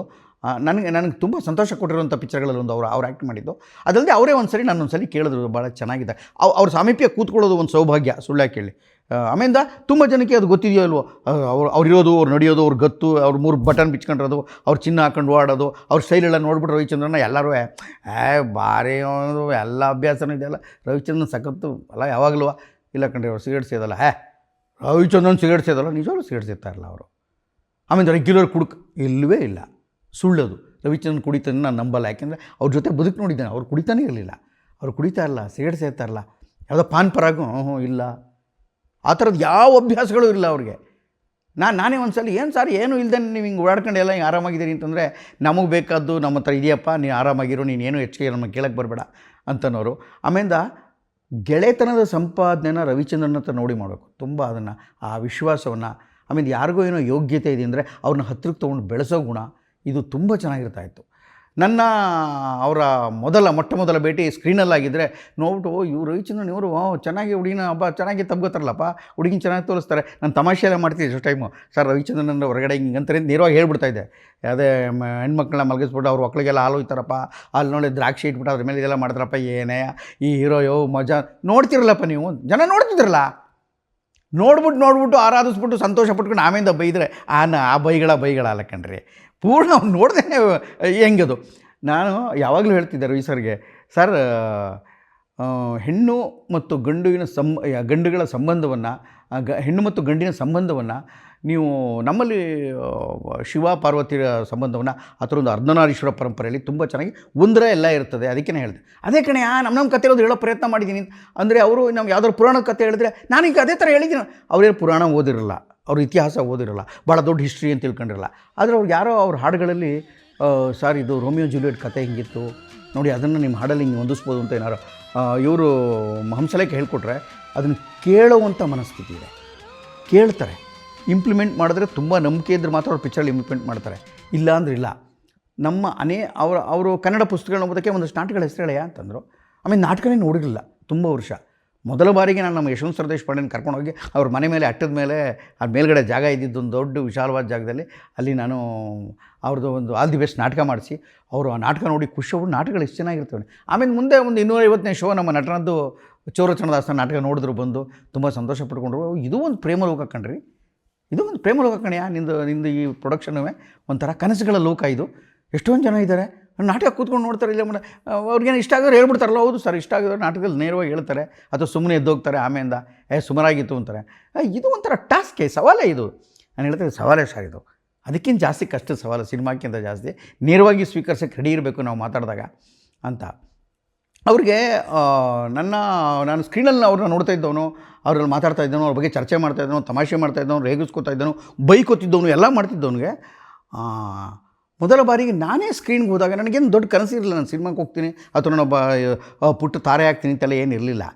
ಆಕಸ್ಮಿಕವಾಗಿ ಇದು ಜನ್ಮಜೋಡಿ ಮೂಲಕ ಸಕ್ಸಸ್ ಸಿಗುತ್ತೆ, ನಾಗಮಂಡಲದಲ್ಲಿ ಒಂದು ಪ್ರಶಸ್ತಿ ಸಿಗುತ್ತೆ, ನಾಗಮಂಡಲದ ಪಿಕ್ಚರ್ ಎಲ್ಲ ಕಡೆನೂ ಸ್ಪ್ರೆಡ್ ಆಗಿಬಿಟ್ಟಿರುತ್ತೆ. ನನಗೆ ಯಾವುದೋ ಒಂದು ಫಿಲಮಿನ ಮುಹೂರ್ತದಲ್ಲಿ ಬಿ ಸುರೇಶ್ ನನಗೆ, ಸರ್ ಮಂಡ್ಯ ರಮೇಶ್ ಅಂತ ಹಿಂಗೇನೋ ಹಿಂಗೆ ನೋಡಿನಿ ನಮ್ಮ ಪ್ರಕಾಶ್ ರೈ ಪಿಕ್ಚರಲ್ಲಿ, ಅವ್ರಿಗೆ ಪ್ರಕಾಶ್ ರೈ ತುಂಬ ಇಷ್ಟ ಆಗಿದ್ದರು ಆ್ಯಕ್ಟಿಂಗಲ್ಲೆಲ್ಲ. ನಮ್ಮ ಪ್ರಕಾಶ್ ರೈ ಪಿಕ್ಚರಲ್ಲಿ ಜಯಶ್ರೀ ಅವ್ರನ್ನ ಎತ್ಕೊಂಡು ಓಡ್ತಾರಲ್ಲ, ಅವ್ರೇ ಚೆನ್ನಾಗಿ ಮಾಡ್ತಾನೆ ಹುಡುಗ, ಚೆನ್ನಾಗಿ ಮಾಡ್ತಾನೆ ನೋಡಿರಿ ನನ್ನ ಪಕ್ಕದೊಂದು ಕಡೆ ಹಿಂಗೆ ನೋಡ್ಬಿಟ್ಟು ಹೊಡೋದ್ರು ಅಷ್ಟೇ. ಆ ನೋಡ್ರಿ ಅನ್ನೋದೇನು ಅಂತಂದರೆ, ಅವನ್ನೆಲ್ಲರೂ ಕಾಸ್ಟ್ ಮಾಡ್ಬೋದು ಆ ಹುಡುಗನ ನಮ್ಮ ಪಿಕ್ಚರಲ್ಲಿ ಅಂತ. ಇಮಿಡಿಯೇಟ್ ನೆಕ್ಸ್ಟ್ ಪಿಕ್ಚರ್ ನನಗೊಂದು ಆಫರ್ ಬಂತು, ಮಾಂಗಲ್ಯಂ ತಂತ್ರಾನೇನ ಅಂತ. ಆ ಪಿಕ್ಚರಲ್ಲಿ ನಾನು ಅವ್ರ ಕಾರ್ ಡ್ರೈವರು, ನಾನು ಇಂಟ್ರೆಸ್ಟಿಂಗ್ ರೋಲು, ಒಂದು ಸಣ್ಣ ರೋಲು, ಅದು ಇಂಟ್ರೆಸ್ಟಿಂಗ್ ರೋಲು. SP ಬಾಲಸುಬ್ರಹ್ಮಣ್ಯಂ ಮಾಡಿದ್ರು ಅದರಲ್ಲಿ. ನಾನು ಅವ್ರಿಗೆ ರವಿಚಂದ್ರನ್ ಎಲ್ಲ ಕಾರ್ ಡ್ರೈವ್ ಮಾಡಬೇಕು. ನಾನು ಕಾರ್ ಡ್ರೈವ್ ಮಾಡೇ ಗೊತ್ತಿಲ್ಲ ನನಗೆ, ನಾನು ಕಾರ್ ಡ್ರೈವರ್ ಪಾತ್ರ ಕೊಟ್ಬಿಟ್ರೆ. ಅವ್ನು ಡೈರೆಕ್ಟ್ರ್ ಕರೆದು ಕೇಳ್ದ, ಡ್ರೈವಿಂಗ್ ಬರುತ್ತಲ್ಲ, ಹಾಂ వచ్చింది ನಂಗೆ ತೆಲುಗು ಬೇರೆ ಬರ್ತಾಯಿಲ್ಲ. ಅವನು ಎಸ್ ರೆಡ್ಡಿ ಅಂತ ಇರಬೇಕು ಬಹುಶಃ ಡೈರೆಕ್ಟ್ ಮಾಡೋ ಮಂಗಲಂ ಅಂತಾನೇನ. ಹಾಂ ಸರ್ ಬರುತ್ತೆ ಸರ್ ಅಂದೆ. ಬರಲ್ಲ ಅಂತಾರ ಹೇಳ್ಬಿಟ್ರೆ ನೀನು ಕಿತ್ಕೊಂಡ್ಬಿಟ್ರೆ ಅವಕಾಶನ. ನಾನು ರಂಗಾಯಣ ಬೇರೆ ಅಷ್ಟೊತ್ತಿಗೆ ಬಿಟ್ಬಿಟ್ಟು ಬಂದುಬಿಟ್ಟಿನಿ. ಹೊಟ್ಟೆಪಾಡಿನ ಪ್ರಶ್ನೆ, ಮಗಳಿದ್ದಾಳೆ ಮನೇಲಿ, ಏನೇನೋ ಬೈಗಳು ನಮ್ಗೆ ಆತಂಕ. ಈ ಯಾರು ಆರ್ಥಿಕ ಅಸಹಾಯಕತೆಯಿಂದ ದುರ್ಬಲರಾಗಿ ಹಿಂಗೆ ಬೆಳೆದು ಬರ್ತಾ ಇರ್ತಾರಲ್ಲ, ಅವರು ಜಗತ್ತನ್ನೆಲ್ಲ ಕಿತ್ತು ಒಗೆದು ಬಿಡೋವಷ್ಟು ಶಕ್ತಿ ಮನಸ್ಸಿನಲ್ಲಿದ್ದರೂ ಭಾಳ ಹುಷಾರಾಗಿ ಜಗತ್ತನ್ನು ಹ್ಯಾಂಡ್ಲ್ ಮಾಡೋವಂಥ ಆ ಗುಣವನ್ನು ಜಗತ್ತೇ ಕಲಿಸ್ಕೊಟ್ಟಿರ್ತದೆ. ನನಗೆ ಆ ಥರದೊಂದು ಇತ್ತು, ಇಲ್ಲ ಅಂತ ಹೇಳ್ಬಿಟ್ರೆ ಸಿಗದೋಗ್ಬಿಡ್ಬೋದು ಅಂತ. ಇದು ಯಾವಾಗಿನ ಶುರು ಆಗ್ತದೆ, ಇದು ಮುಂದಿನ ವಾರದಿಂದ ಶುರು ಕಂಡ್ರಿ. ಮುಂದುವಾದ ಶುರು ಅಂತ ಕೇಳಿದ್ದೆ ಸಾಕು. ನಾನು ಮೊದಲು ಮಾರನೇ ದಿವಸ ಹೋಗಿ ಡ್ರೈವಿಂಗ್ ಕ್ಲಾಸಿಗೆ ಸೇರ್ಕೊಂಡೆ ಬೆಂಗಳೂರಿನಲ್ಲಿ. ಅವನು ಬೆಂಗಳೂರಿನಲ್ಲಿ ಡ್ರೈವ್ ಮಾಡೋದು ಕಣ್ರಿ, ಡ್ರೈವಿಂಗ್ ಕ್ಲಾಸು. ಅವನು ಓಡಿಸು ಅಂತಾನೆ, ನಂಗೆ ಗೊತ್ತಾಗಲ್ಲ. ಯಾವುದೋ ಒಂದು ಅಲ್ಲಿ ನೋಡಿದ್ರೆ ಯಾವುದೋ ಒಂದು ಶ್ರೀಮಂತರ ಕಾರ್ ಓಡಿಸು ಅಂತ ಅವ್ರು ತೋರಿಸ್ತಾರೆ. ಇವನು ನನಗೆ ಕಲಿಸ್ಕೊಡ್ತಾ ಇರೋದು ಅಂಬಾಸಿಡರ್ ಕಾರು. ಆ ಕಾಲಕ್ಕೆ ಎಲ್ಲಿ ಒತ್ತಬೇಕು, ಏನು ಕ್ಲಚ್ ಅಂದರೆ ಏನು, ಗೇರ್ ಅಂದರೆ ಏನೂ ಗೊತ್ತಿಲ್ಲ. ಕಾರ್ನಲ್ಲಿ ಹೋಗಿದ್ದೇ ಕಮ್ಮಿ, ಇನ್ನು ಡ್ರೈವ್ ಮಾಡೋದಂತೂ ಗೊತ್ತೇ ಇಲ್ಲ. ಸರಿ, ಮೊದಲನೇ ದಿವಸ ಶೂಟಿಂಗ್ ದಿವಸ ಬಂದರು, ಕೂತ್ಕೊಂಡು ಹಿಂಗೆ ನೋಡಿದ್ರು. ಏನಪ್ಪ ಚೆನ್ನಾಗಿದೆಯಾ ಅಂದರು. ಅಂತಂದರು. ಡ್ರೈವಿಂಗ್ ಗೊತ್ತಲ್ಲ ಅಂದರು. ನಾನು ಹಾಂ ಹಾಂ ಹಾಂ ಅಂದೆ. ಪಕ್ಕದೊಂದು ಕಡೆ ತಿರುಗಿರು, ಪ್ರೊಡಕ್ಷನ್ ಮ್ಯಾನೇಜರ್ ಕಡೆ. ಅಂತ ಅನ್ಕಣೋ, ಯಾಕೋ ಡೌಟು ನನಗೆ, ಅವ್ನು ಕಾರ್ಗಿರ್ ಓಡಿಸಿಲ್ಲ ಕೇಳ್ಕೊಳ್ಳು ಅಂದರು. ಬೇಕಾದ್ರೆ ಡ್ಯೂಪ್ ಹಾಕ್ರೋ, ಕಷ್ಟ ಆಮೇಲೆ ಕಷ್ಟ ಆಗಿಬಿಡುತ್ತೆ, ನಾನು ಮಾತು ಕೇಳಲ್ಲ. ಇನ್ನೊಂದು ನಾನು ಒಂದು 4 ಸಾಲುಗಳು ಬೇಕಣಪ್ಪ, ಅಷ್ಟೊಂದು ಶಾಂತಿ ಮಿಕ್ಕದು ಏನೇನೋ ಮಾಡ್ಬಿಟ್ಟು ಸ್ವಲ್ಪ ಸಾಲ ಸೋಲದಲ್ಲಿ ಹುಷಾರು ಕಂಡ್ರಪ್ಪ, ಹುಡುಗಾಟ ಆಡ್ತೀರ ನೀವು ಅಂದರೆ. ಗೊತ್ತಿಲ್ಲವ್ರು ಗೊತ್ತಿಲ್ಲ ಅಂತ ಹೇಳ್ಬಾರ್ದೇನೋ ಮರಿ ಅಂದರು. ಮೊದಲನೇ ಮಾತೆ ಬೈಗಳ. ನಾನು ಅಂತ ಪೆದಂಗೆ ಆಡಿದೆ. ಕಡೆಗೆ ಬಂದರು. ನನಗೆ ಏನಿಲ್ಲ, ಕಾರಲ್ಲಿ ಕೂತ್ಕೊಳ್ಳಿ ಸಾಕು, ನೀವು 2 ಸಲ ಹಿಂಗೆ ಹಚ್ಬಿಟ್ಟು ಹಿಂಗೆ ಆ್ಯಕ್ಟ್ ಮಾಡಿ ಸಾಕು, ನಾವು ಹಿಂದ್ಗಡೆ ತಳ್ತೀವಿ ಅಂದರು. ಅವರು ಅದನ್ನು ನೋಡ್ಬಿಟ್ಟು, ಡ್ಯೂಪಾಗಿ ಆ್ಯಕ್ಟ್ ಮಾಡೋಕ್ಕೆ ಬಂದವನೇ ಕಾರ್ ತಳ್ತಾನೆ ನೋಡಪ್ಪ, ಹೆಂಗಿದೆ ಮಜಾ ಇದೆ, ಬಾರ ಇಲ್ಲಿ ಮರಿ, ಕಾರ್ ಕಲ್ತ್ಕೋಬೇಕು ಕಣ. ಸರ್ ಕಲ್ತ್ಕೊಂಡು ಹೋಗ್ತೀನಿ ಅಂತಂದೆ. ಈಗ ಕಾರ್ ಓಡಿಸ್ತೀನಿ, ಆದರೆ ಅವತ್ತು ಕಾರ್ ಓಡಿಸೋದು ಗೊತ್ತಿರಲಿಲ್ಲ ನನಗೆ.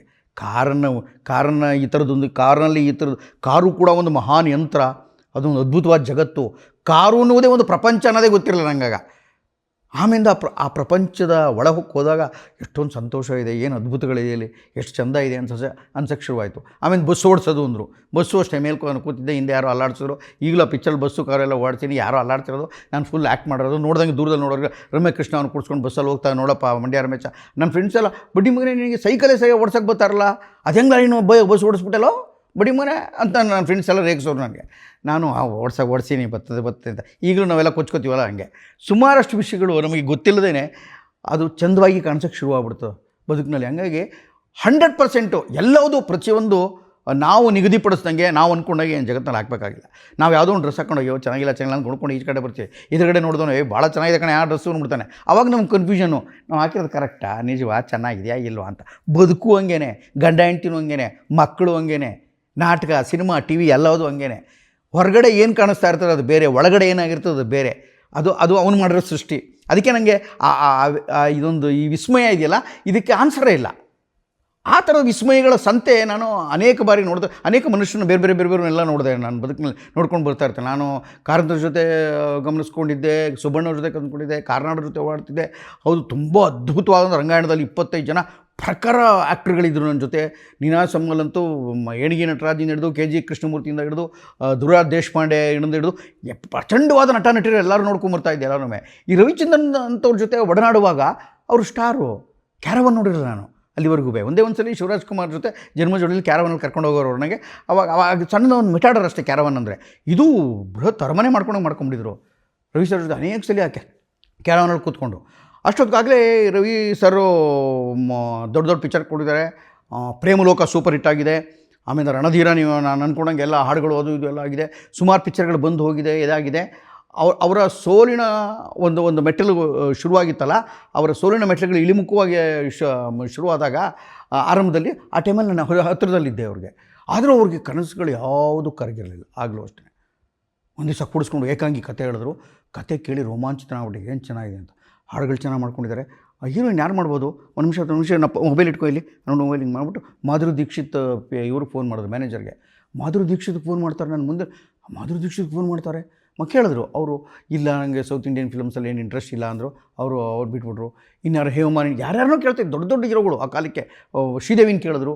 ಅವ್ರು ಇಲ್ಲ, ನನಗೆ ಟೈಮ್ ಇಲ್ಲ ಅಂತಂದ್ರು, ಬರೋಕ್ಕಾಗಲ್ಲ ಅಂದರು. ಹಾಗೆಲ್ಲರನ್ನೂ ಹುಡುಕ್ತಾ ಕನ್ನಡದಲ್ಲಿ ನಿಮ್ಗೆ ಗೊತ್ತಿರೋ ಯಾರು ಅಂದ್ರೆ ನಾನೆಲ್ಲ ರಂಗಭೂಮಿ ಹುಡುಗಿಯನ್ನು ಹುಡುಕುವೆ. ಇವ್ರು ಯಾರು ಶ್ವೇತಾ ಶ್ರೀವಾತ್ಸವನ್ನ ಕೇಳಿದ್ದೀನಿ, ಚೆನ್ನಾಗಿ ನೆನಪಿದೆ. ಆಗ್ತಾನೆ ನಮ್ಮ ಕೃಷ್ಣಪ್ಪನವ್ರ ಮಗಳು ಶ್ವೇತಾ ಶ್ರೀವಾತ್ಸವು.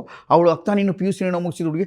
ಹಿಂಗೆ ರವಿಚಂದ್ರನ್ ಪಿಕ್ಚರ್ ಇಲ್ಲ ಬೇಡಪ್ಪ ಅಂತ ಅವ್ರು ಹೆದರ್ಬಿಟ್ರು. ಅವರ ಬೇಡ ಅಂತಂದಿದ್ರು. ಅನೇಕ ಜನನ್ನ ನಂಗೆ ಚೆನ್ನಾಗಿ ಶ್ವೇತಾ ಚಂಗಪ್ಪನ ಒಂದು ಸಲ ಅಪ್ರೋಚ್ ಮಾಡೋಕ್ಕೆ ಒಂದು ಅವಕಾಶ ಸಿಕ್ಕಿತ್ತು ನನಗೆ. ಹಿಂಗಾಗುತ್ತಾ? ಇಲ್ಲ ಬೇಡ.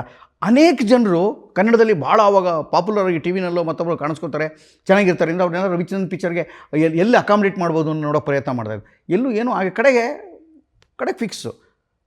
ನಾವು ರಾಜೇಶ್ ನಟರಂಗನ ಕರ್ಕೊಂಬಂದು ಒಂದು ಇಂಪಾರ್ಟೆಂಟ್ ರೋಲ್ ಮಾಡಿಸಾಗ ಅವರು 4 ಭಾಷೆಯಲ್ಲಿ ಮಾಡಬೇಕು ಅಂತ ಶೂಟ್ ಮಾಡಿದ್ದನ್ನು ತೆಗೆದಿಟ್ಬಿಟ್ಟು ಆಮೇಲೆ ಇವಾಗ ಪ್ರಕಾಶ್ ರೈ ಮಾಡ್ದ ಆ ರೋಲ್ನ. ಆ ಪಿಕ್ಚರು ಸೋಲು ಗೆಲುವು ಪಿಕ್ಚರು ಏನೋ ಆಯಿತು ಅಥವಾ ನನಗೆ ಇದು ಯಾವುದೂ ಮುಖ್ಯನೇ ಆಗಲ್ಲ. ಆದರೆ ಆ ಪಿಕ್ಚರ್ ತೆಗಿಬೇಕಾದ್ರೆ ಅವರು ತೆಗೆದುಕೊಂಡಂಥ ಕಷ್ಟ ಇದೆಯಲ್ಲ, ತ್ರಾಸು ಇದೆಯಲ್ಲ, ಅದು ಮಾತ್ರ ನನ್ನ ಜೀವಮಾನದಲ್ಲಿ ನಾನು ಯಾವತ್ತೂ ಮರೆಯಲ್ಲ. ಒಂದು ದೊಡ್ಡ ಪ್ರಾಜೆಕ್ಟ್ಗೆ ಬೇಕಾದಂಥ ಪ್ಲ್ಯಾನಿಂಗು ಸಿದ್ಧತೆ ಎಲ್ಲ ಮಾಡ್ಕೊಂಡಿದ್ರು. ತುಂಬ ಖರ್ಚು ಮಾಡ್ತಿದ್ರು. ಏನೋ ಬೇಕು ನಾನು ಸಾರ್ ಅಷ್ಟಕ್ಕೊಂದು ಮನೆಯೇ ಬಂದುಬಿಡ್ತಲ್ಲ ಸಾರ್, ತೋಟದೊಂದು ಮನೆ ತೊಗೊಂಡ್ಬಿಡ್ಬೋದಲ್ಲ, ಸೆಟ್ಟಾಗಿ ಆಗ್ತಾಯಿದ್ದೀರಿ ಸರ್ 6 ತಿಂಗಳು ಕಂಠೀರವದಲ್ಲಿ. ನಾನು ಅವರೇ ನಿಂಗೇನು ಗೊತ್ತಾಗಿದ್ದು ನಾಟಕದ ಸುಮ್ಮನೆ ಇದು ಸರಿ, ನೀನು ಮನೆ ತೊಗೊಂಡು ಇಟ್ಕೊಂಡ್ಬಿಡ್ತಾನೆ, ಮನೆ ತೊಗೊಂಡು ಇಟ್ಕೊಂಡ್ಬಿಟ್ರೆ ಮನೆ ಬೆಳೆದು ಬಿಡ್ತದ. ಸಿನಿಮಾ ಬೆಳಿಬೇಕು, ಸೆಟ್ ಹಾಕ್ಬೇಕದನ್ನ.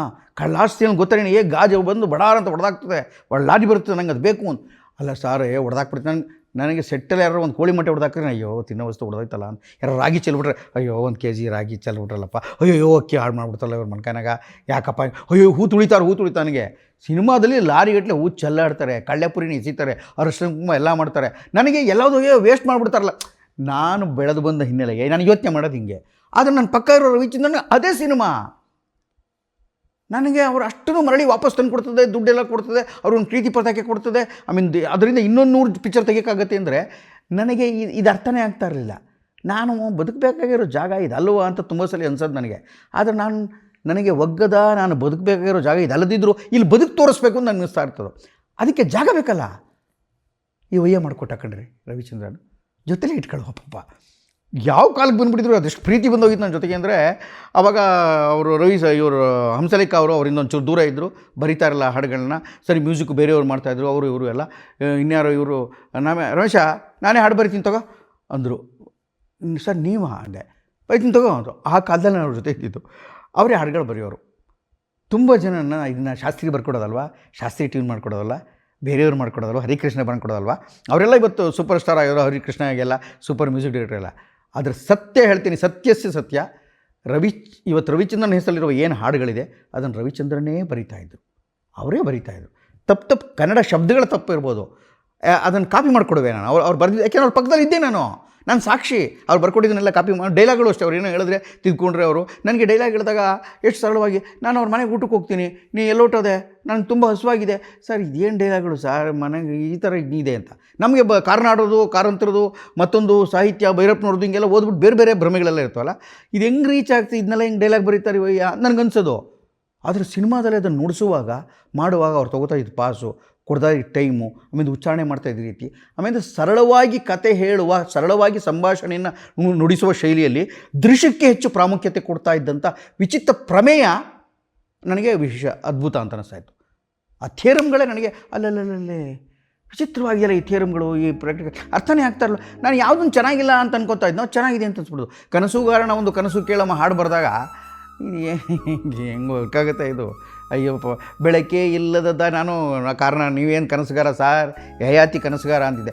ಯಯಾತಿ ಅಂದರೆ ಯಾರಯ್ಯ? ನಂಗೆ ಯಯಾತಿ ಕತೆ ಹೇಳುವೆ ನಾನು. ಸರಿ ಕಾರ್ನಾಡ್ರನ್ನ ಕರ್ಕೊಂಬಂದು ಅವ್ರ ನಾಟಕ ಕೊಟ್ಬಿಟ್ಟು ಯಯಾತಿ ಇದರಲ್ಲಿದೆ ಸರ್ ಸಾಲೋದು, ನೀವೇನು ಕನಸುಗಾರ, ಬೆಳಕಿಲ್ಲದ ದಾರಿಯಲ್ಲಿ ನಡೆಯಬಲ್ಲೆ, ಆದರೆ ಕನಸುಗಳಿಲ್ಲದ ದಾರಿಯಲ್ಲಿ ಹೇಗೆ ನಡೆಯುವುದಾದರೂ ಹೇಗೆ ಅನ್ನೋ ಲೈನನ್ನು ಅವ್ರಿಗೆ ಹೇಳಿದೆ. ಚೆನ್ನಾಗಿದೆಯಲ್ಲ ಇದು, ಯಾರೇ ಬರೋದ್ರಲ್ಲಿ ಕೂಡ ಇಲ್ಲಿ ಅಂತ ಇಟ್ಕೊಂಡು ಅದನ್ನು ಮಾಡಿ ಅದನ್ನು ಒಂದು ಹಾಡಲ್ಲಿ ಬೆಳಕೆ ಇಲ್ಲದ ದಾರಿಯಲ್ಲಿ ನಾ ಹೇಗೆ ನಡೆಯಬಲ್ಲೆ ಅಂತ ಹಾಡು ಹಾಕ್ಬಿಟ್ರು. ನಾನು ಅಲ್ಲಲ್ಲೇ ಅಂತ ಹಿಟ್ಟು ಆಗೋಯ್ತು, ಸೂಪರ್ ಹಿಟ್ಟು ಹಾಡುಗಳೆಲ್ಲ.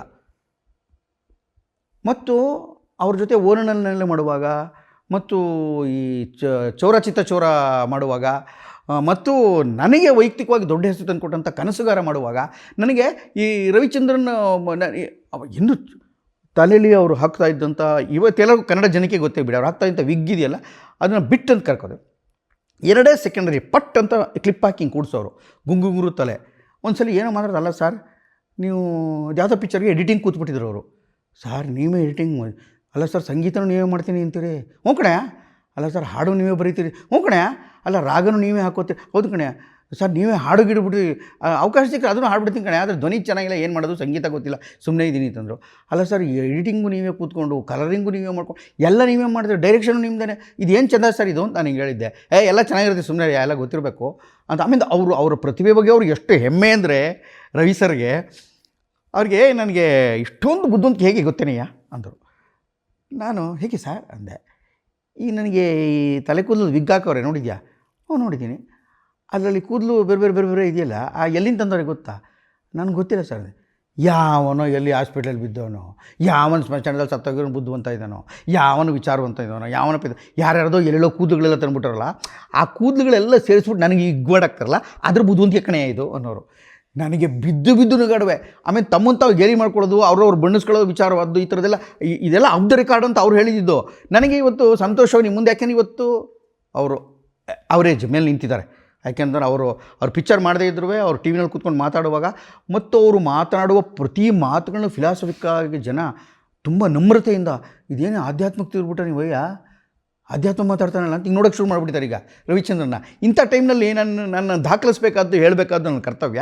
ಅವ್ರಿಗೆ ಈ ಥರದೊಂದು ತಮ್ಮನ್ನು ತಾವು ತಮಾಷೆ ಮಾಡ್ಕೊಳ್ಳೋದು, ತಮ್ಮನ್ನು ತಾವು ರೇಗಿಸ್ಕೊಳ್ಳೋದು, ತಮ್ಮನ್ನು ತಾವು ಕಿಚಾಯಿಸ್ಕೊಳ್ಳೋದು, ಮತ್ತು ಇನ್ನೊಬ್ಬರ ಕಿಚಾಯಿಸಿದ್ರೆ ಅವ್ರನ್ನ ಒದಿಬೇಕು ಬಿಡಬಾರ್ದು ಅವ್ರನ್ನ ಅಂತ ಅನ್ನೋ ಗುಣ ಕೂಡ ಹೇರಳವಾಗಿತ್ತು.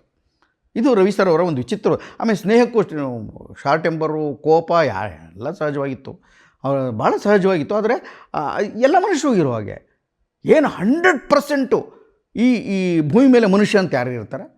ಎಲ್ಲರೂ ಯಾರು ಹಂಗಿರೋಕ್ಕೆ ಸಾಧ್ಯ? ಹಂಗೆ ಏನಿರ್ತಾರಲ್ಲ. ಅದಕ್ಕೆ ಅವ್ರು ಆನಂತರ ಅಪ್ಪನ ಪಾತ್ರಕ್ಕೆ ನಿಜವಾಗ್ಲೂ ಶಿಫ್ಟ್ ಆದಾಗ, ಅವರು ಮಾಣಿಕ್ಯದಲ್ಲಿ ಮಾಡಿದಾಗ, ಮತ್ತೊಂದು ಪಿಕ್ಚರಲ್ಲಿ ಮಾಡಿದಾಗ, ನಾನು ಯಾವಾಗಲೂ ಸರ್ ನಿಮ್ಗೆ ಯಾವಾಗಲೂ ಇದನ್ನೇ ಮಾಡ್ತಾರೆ ಅಂತ ಹೇಳ್ತಾರೆ ಸರ್, ನನಗೆ ರೀಮೇಕ್ ಮಾತ್ರ ಮಾಡ್ತಾರೆ.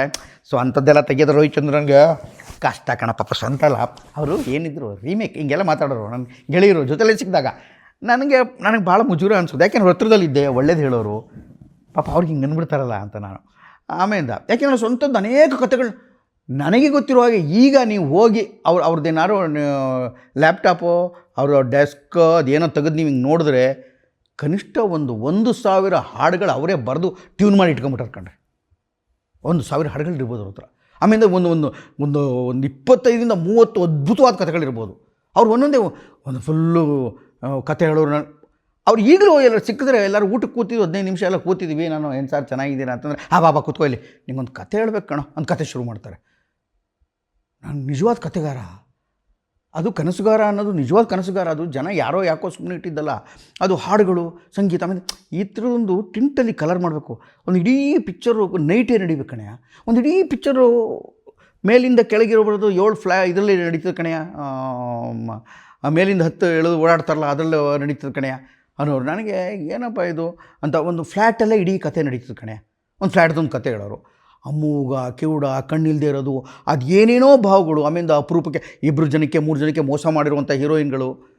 ಆಮೇಲೆ ತುಂಬ ಜನರು ಎಲ್ಲ ಅನುಭವಿಸಿ ಭಾಳ ಸಾಧ್ವಿಯಾಗಿ ಬದುಕ್ತಾ ಇರೋ ಒಬ್ಬ ಮುದುಕ, ಅವನಿಗಿದ್ದಿದ್ದು ಹಿಂದಿನ ಹಳೆಯಲು.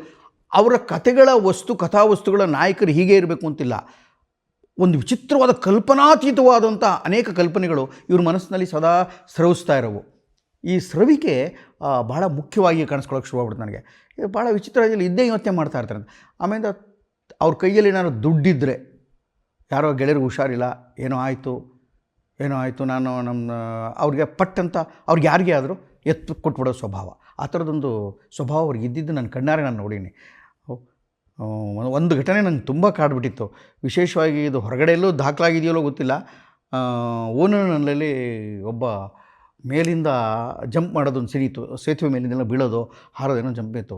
ತುಂಬ ಚೆನ್ನಾಗಿ ಅವನು ತುಂಬ ಚೆನ್ನಾಗಿ ಮಾಡ್ದೆ. ಎಲ್ಲರೂ ಚಪ್ಪಾಡಿದ್ರು, ಬ್ಯೂಟಿಫುಲ್ ಅಂದ್ರೆ. ಇವ್ರು ಹತ್ರ ಕರೆದ್ರು, ಇಲ್ಲಿ ಚೆನ್ನಾಗಿ ಮಾಡ್ತೀಯಲ್ಲ, ಈಗ ನೀನೇ ಮಾಡ್ಬೋದಲ್ಲ, ಸೀನಿಯಾರಿಟಿ ಹಿಂಗಿದೆ. ಇಲ್ಲ ಅಣ್ಣ, ಅದಕ್ಕೆ ಕಾರ್ಡೆಲ್ಲ ಇಲ್ಲ, ಭಾಳ ಕಷ್ಟ, ಬೇಡ ಅಂದ. ಯಾಕೆ ಅಂದ, ಇಲ್ಲ ಮೊನ್ನೆ ಇಟ್ಕೊಂಡಿದ್ದೆ ಅಪ್ಪಂದೇನೋ ಆಪ್ರೇಷನ್ ಅಂತ ಕೊಟ್ಬಿಟ್ಟೆ, ಕಷ್ಟ ಆಗುತ್ತೆ, ಬೇಡ ಅಣ್ಣ ಬೇಡ ಅಂದ. ಕಾರ್ಡ್ ಎಷ್ಟು ಕಟ್ಬೇಕೀಗ ಅಂದರು. ಇಷ್ಟು ಅಂತ, ಬರ ಇಲ್ಲಿ ಬ್ಯಾಗ್ ತೊಗೊಂಬರ ಅಂದ. ಬ್ಯಾಗ್ ತರಿಸಿ ಅವನ ಕಾರ್ಡ್ ಕಷ್ಟಕ್ಕೆ ಎಷ್ಟೋ, ಅದು 30,000 ಆ ಕಾಲಕ್ಕೆ 30,000 50,000 ಏನೋ ಇತ್ತು, ನನಗೆ ಗೊತ್ತಿಲ್ಲ. ಅವನು ಕಾರ್ಡ್ ತೆಗೆಸ್ಬಿಟ್ಟು ಅವನು ಮೇಜರ್ ಒಬ್ಬ ಸ್ಟಂಟ್ ಮಾಸ್ಟರ್ ಆಗಲಿ, ಅವನಿಂದ ಒಂದೇ ಹೇಳ್ತೀನಿ, ರಿಸ್ಕ್ ತೊಗೊಳಕ್ಕೆ ಹೋಗಬಾರ್ದು.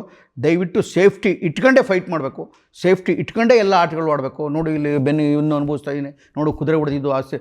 ಪ್ರತಿಯೊಂದು ಸಿನಿಮಾದಲ್ಲಿ ಅವರಿಗೆ ಕುದುರೆ ಹೊಡೆದ್ಬಿಟ್ಟಿದ್ದು, ಮೇಲಿಂದ ಬಿದ್ದುಬಿಟ್ಟಿದ್ದು, ಕೈ ಮುರ್ಕೊಂಡಿದ್ದು, ಕಾಲು ಮುರ್ಕೊಳ್ಳೋದ್ರಲ್ಲಿ ಸಿಕ್ಕಾಬಿಟ್ಟೆ ಎಲ್ಲ ಆಗ್ತಾಯಿತ್ತು. ಅವನ್ನೆಲ್ಲ ಇಟ್ಕೊಂಡು ಭಾಳ ಸ್ಟೈಲಿಶ್ ಆಗಿ ಅವರು ಬರದೇ ಹೋಗಲಿ ಡ್ಯಾನ್ಸ್ಗೆ ಒಂದು ಪ್ರಯತ್ನ ಮಾಡ್ತಾಯಿದ್ರು, ಹಾಡಿಗೆ ಒಂದು ಪ್ರಯತ್ನ ಮಾಡ್ತಾಯಿದ್ರು. ಭಾಳ ಅದ್ಭುತವಾದ ಡ್ಯಾನ್ಸರು ಅಂತ ಹೇಳಿದ್ರೆ, ಭಾಳ ಅದ್ಭುತವಾದ ನಟ, ಭಾಳ ಅದ್ಭುತವಾದ ನಾನು ಹಿಂಗೆಲ್ಲ ಸುಳ್ಳು ಹೇಳ್ಬಿಟ್ರೆ ಅದು ಜನಕ್ಕೂ ಗೊತ್ತಿರುತ್ತೆ, ಅದೇನೋ ಅಲ್ಲ. ಆದರೆ ಅವನ್ನೆಲ್ಲ ಇಟ್ಕೊಂಡು ಕಲಾತ್ಮಕತೆಯಲ್ಲಿ ಸುಂದರವಾದ ಕಥೆಯನ್ನು ಸರಳವಾಗಿ ಹೆಣೆದು ಜನಕ್ಕೆ ರಂಜಿಸಬೇಕು, ಒಳ್ಳೇದಕ್ಕೆ ಕೊಡಬೇಕೇನೋ ಒಂಥರ ಅವ್ರ ಮನಸ್ಸಿಗೆ ಮುದುವಾಗೋದು ಕೊಡಬೇಕು. ಹತ್ಕೊಂಬರೋರಿಗೆ ಹತ್ಕೊಂಡೇ ತೋರಿಸ್ಬಾರ್ದು, ಬರೀ ನೋವಿನ ಕಥೆ ಹೇಳಬಾರ್ದು ಅನ್ನೋದು ಅವರ ಪ್ರಾಮಾಣಿಕವಾದ ಅನಿಸಿಕೆ ಆಗಿತ್ತು. ನನ್ನ ಕಣ್ಣು ಮುಂದೆನೇ ಅವ್ನಿಗೆ ದುಡ್ಡು ಕೊಟ್ಟು ನೀನು ಸರಿ ಮಾಡ್ಕೊ ಅಂತ ಹೇಳಿ ಕಳಿಸಿದ್ರು.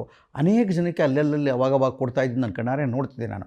ಆಮೇಲೆ ಆ ಥರದ್ದೊಂದು ಮನೋಭಾವ ರವಿಚಂದ್ರನ್ಗಿತ್ತು. ರವಿಚಂದ್ರನ್ ಅಂದರೆ ಕನ್ನಡ ಜನಮಾನಸಕ್ಕೆ ಯಾವಾಗಲೂ ಕಾಣಿಸ್ಕೊಳ್ಳುವಂಥ ಒಬ್ಬ ಏನೋ ಅತಿರಂಜಿತವಾದ ಹೀರೋ, ಒಬ್ಬ ಶ್ರೀಮಂತನವರು, ಲ್ಯಾವಿಶ್ನೆಸ್ ಎಲ್ಲ ಇತ್ತಲ್ಲ, ಹೌದು ಅವ್ರ ಚಿತ್ರಗಳಲ್ಲಿ ಅದನ್ನೆಲ್ಲ ಇತ್ತು, ಅದನ್ನೆಲ್ಲ ತೋರಿಸಿದ್ರು ಅವರು, ಭಾಳ ಚೆನ್ನಾಗೇ ಮಾಡಿದರು. ಆದರೆ ನಿಜ ಜೀವನದಲ್ಲಿ ಭಾಳ ತೊಂದರೆ ಅನುಭವಿಸು, ಭಾಳ ನೋವು ಅನುಭವಿಸೋದು, ಹಿಂಗೇನೇನೋ ಆಯಿತು ಅಂತೆಲ್ಲ ಹೇಳೋರು. ನಾನು ಅವರ ಆ ಥರದ ನೋವಿನ ದಿನಗಳನ್ನ ನೋಡಿಲ್ಲ. ನಾನು ಆ ಥರದ್ದು ನೋಡಿ ನಾನು ಯಾಕೆ ಸುಳ್ಳು ಹೇಳಿ, ನಾನು ಅವ್ರ ಜೊತೆ ಇದ್ದ ಪೀರಿಯಡ್ಗಳಲ್ಲಿ ಎಲ್ಲೂ ಹಂಗಿರಲಿಲ್ಲ. ಆಮೇಲೆ ಜನ ಎಲ್ಲ ಮಾತಾಡೋರು, ಸಂಕಟ ಆಗೋದು, ನಂಗೆ ಏನೇನೋ ಅನ್ಸೋದು. ಆಮೇಲೆ ಒಂದು ಕಾಲದಲ್ಲಿ ಯಾವಾಗಲೂ ಹೋಗಿ ಟಿ ವಿನಲ್ಲಿ ಮಾಡ್ತೀನಿ. ನಾನು ಹೇಳಿದೆ, ನಾನು ಟಿ ವಿ ಆದ್ರೇನು, ನಾಟಕ ಆದ್ರೇನು, ಸಿನಿಮಾ ಆದ್ರೇನು ಸಾರ್, ನನಗೆ ನಾವು ಎಲ್ಲಿ ಕೆಲಸ ಮಾಡೋಕ್ಕೆ ಒಂದು ಜಾಗ ಇದೆ, ಅದು ಮಾಡಬೇಕು, ಎಲ್ಲದಕ್ಕೂ ಅದರದ್ದೇ ಆದ ಮಾನ್ಯತೆ ಇದೆ ಸಾರ್ ಅಂತ ಅವ್ರ ಜೊತೆ ಜಗಳ ಮಾಡುವೆ. ಅವ್ರ ಜೊತೆ ಜಗಳ ಮಾಡೀನಿ, ಜಗ್ಗೇಶ್ ಅವ್ರ ಜೊತೆ ಜಗಳ ಮಾಡೀನಿ, ತುಂಬ ಜನ ಕೆ ಮಂಜು ಜೊತೆ ಜಗಳ ಮಾಡೀನಿ, ಟಿ ವಿನಲ್ಲಿ ಮಾಡೋದೇನು ತಪ್ಪಲ್ಲ ಅಂತ. ಆಮೇಲೆ ಅವರು ಟಿ ವಿಗೆ ಬಂದರು, ಟಿ ವಿನಲ್ಲಿ ಕೂತ್ಕೊಂಡ್ರು, ತಮಗನ್ಸಿದ್ದ 4-6 ಮಾತುಗಳನ್ನ ಹೇಳ್ತಾಯಿದ್ರು.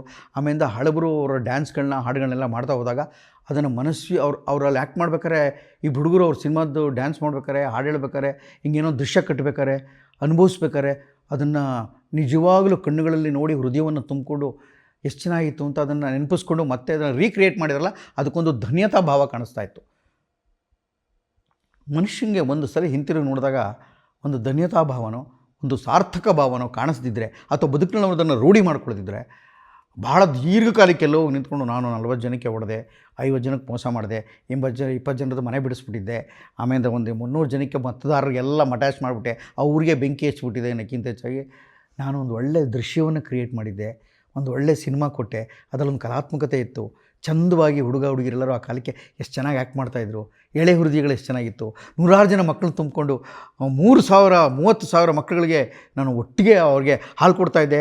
30,000 ಮಕ್ಕಳು ಒಟ್ಟಿಗೆ ನಿಂತ್ಕೊಂಡಾಗ ಶಾಂತಿ ಕ್ರಾಂತಿಲಿ ನಾನು ಮಕ್ಕಳೇ ಇಲ್ಲಿ ಕೇಳಿ ಅಂದ ತಕ್ಷಣ ಎಲ್ಲ ನನ್ನ ಮಾತು ಕೇಳ್ತಾಯಿದ್ರು ಕಣೆ. ಅಷ್ಟೂ ಜನಕ್ಕೂ ಬೆಳಗ್ಗೆ ಮಧ್ಯಾಹ್ನ ತಿಂಡಿ ಒಳ್ಳೆ ಬಾದಾಮಿ ಹಾಲು ಬಿಸ್ಕತ್ತು ಕೊಡಿಸ್ತಾ ಇದ್ದೆ. ಎಷ್ಟು ಸಂತೋಷ ಅಂತ ಅವ್ರು ಹಿಂಗೆ ಹೇಳ್ಬೇಕಾರೆ, ಎಂಥ ಚಂದದ ದಿನಗಳು, ಎಂಥ ಚಂದದ ಮನುಷ್ಯ ವಯ್ಯ.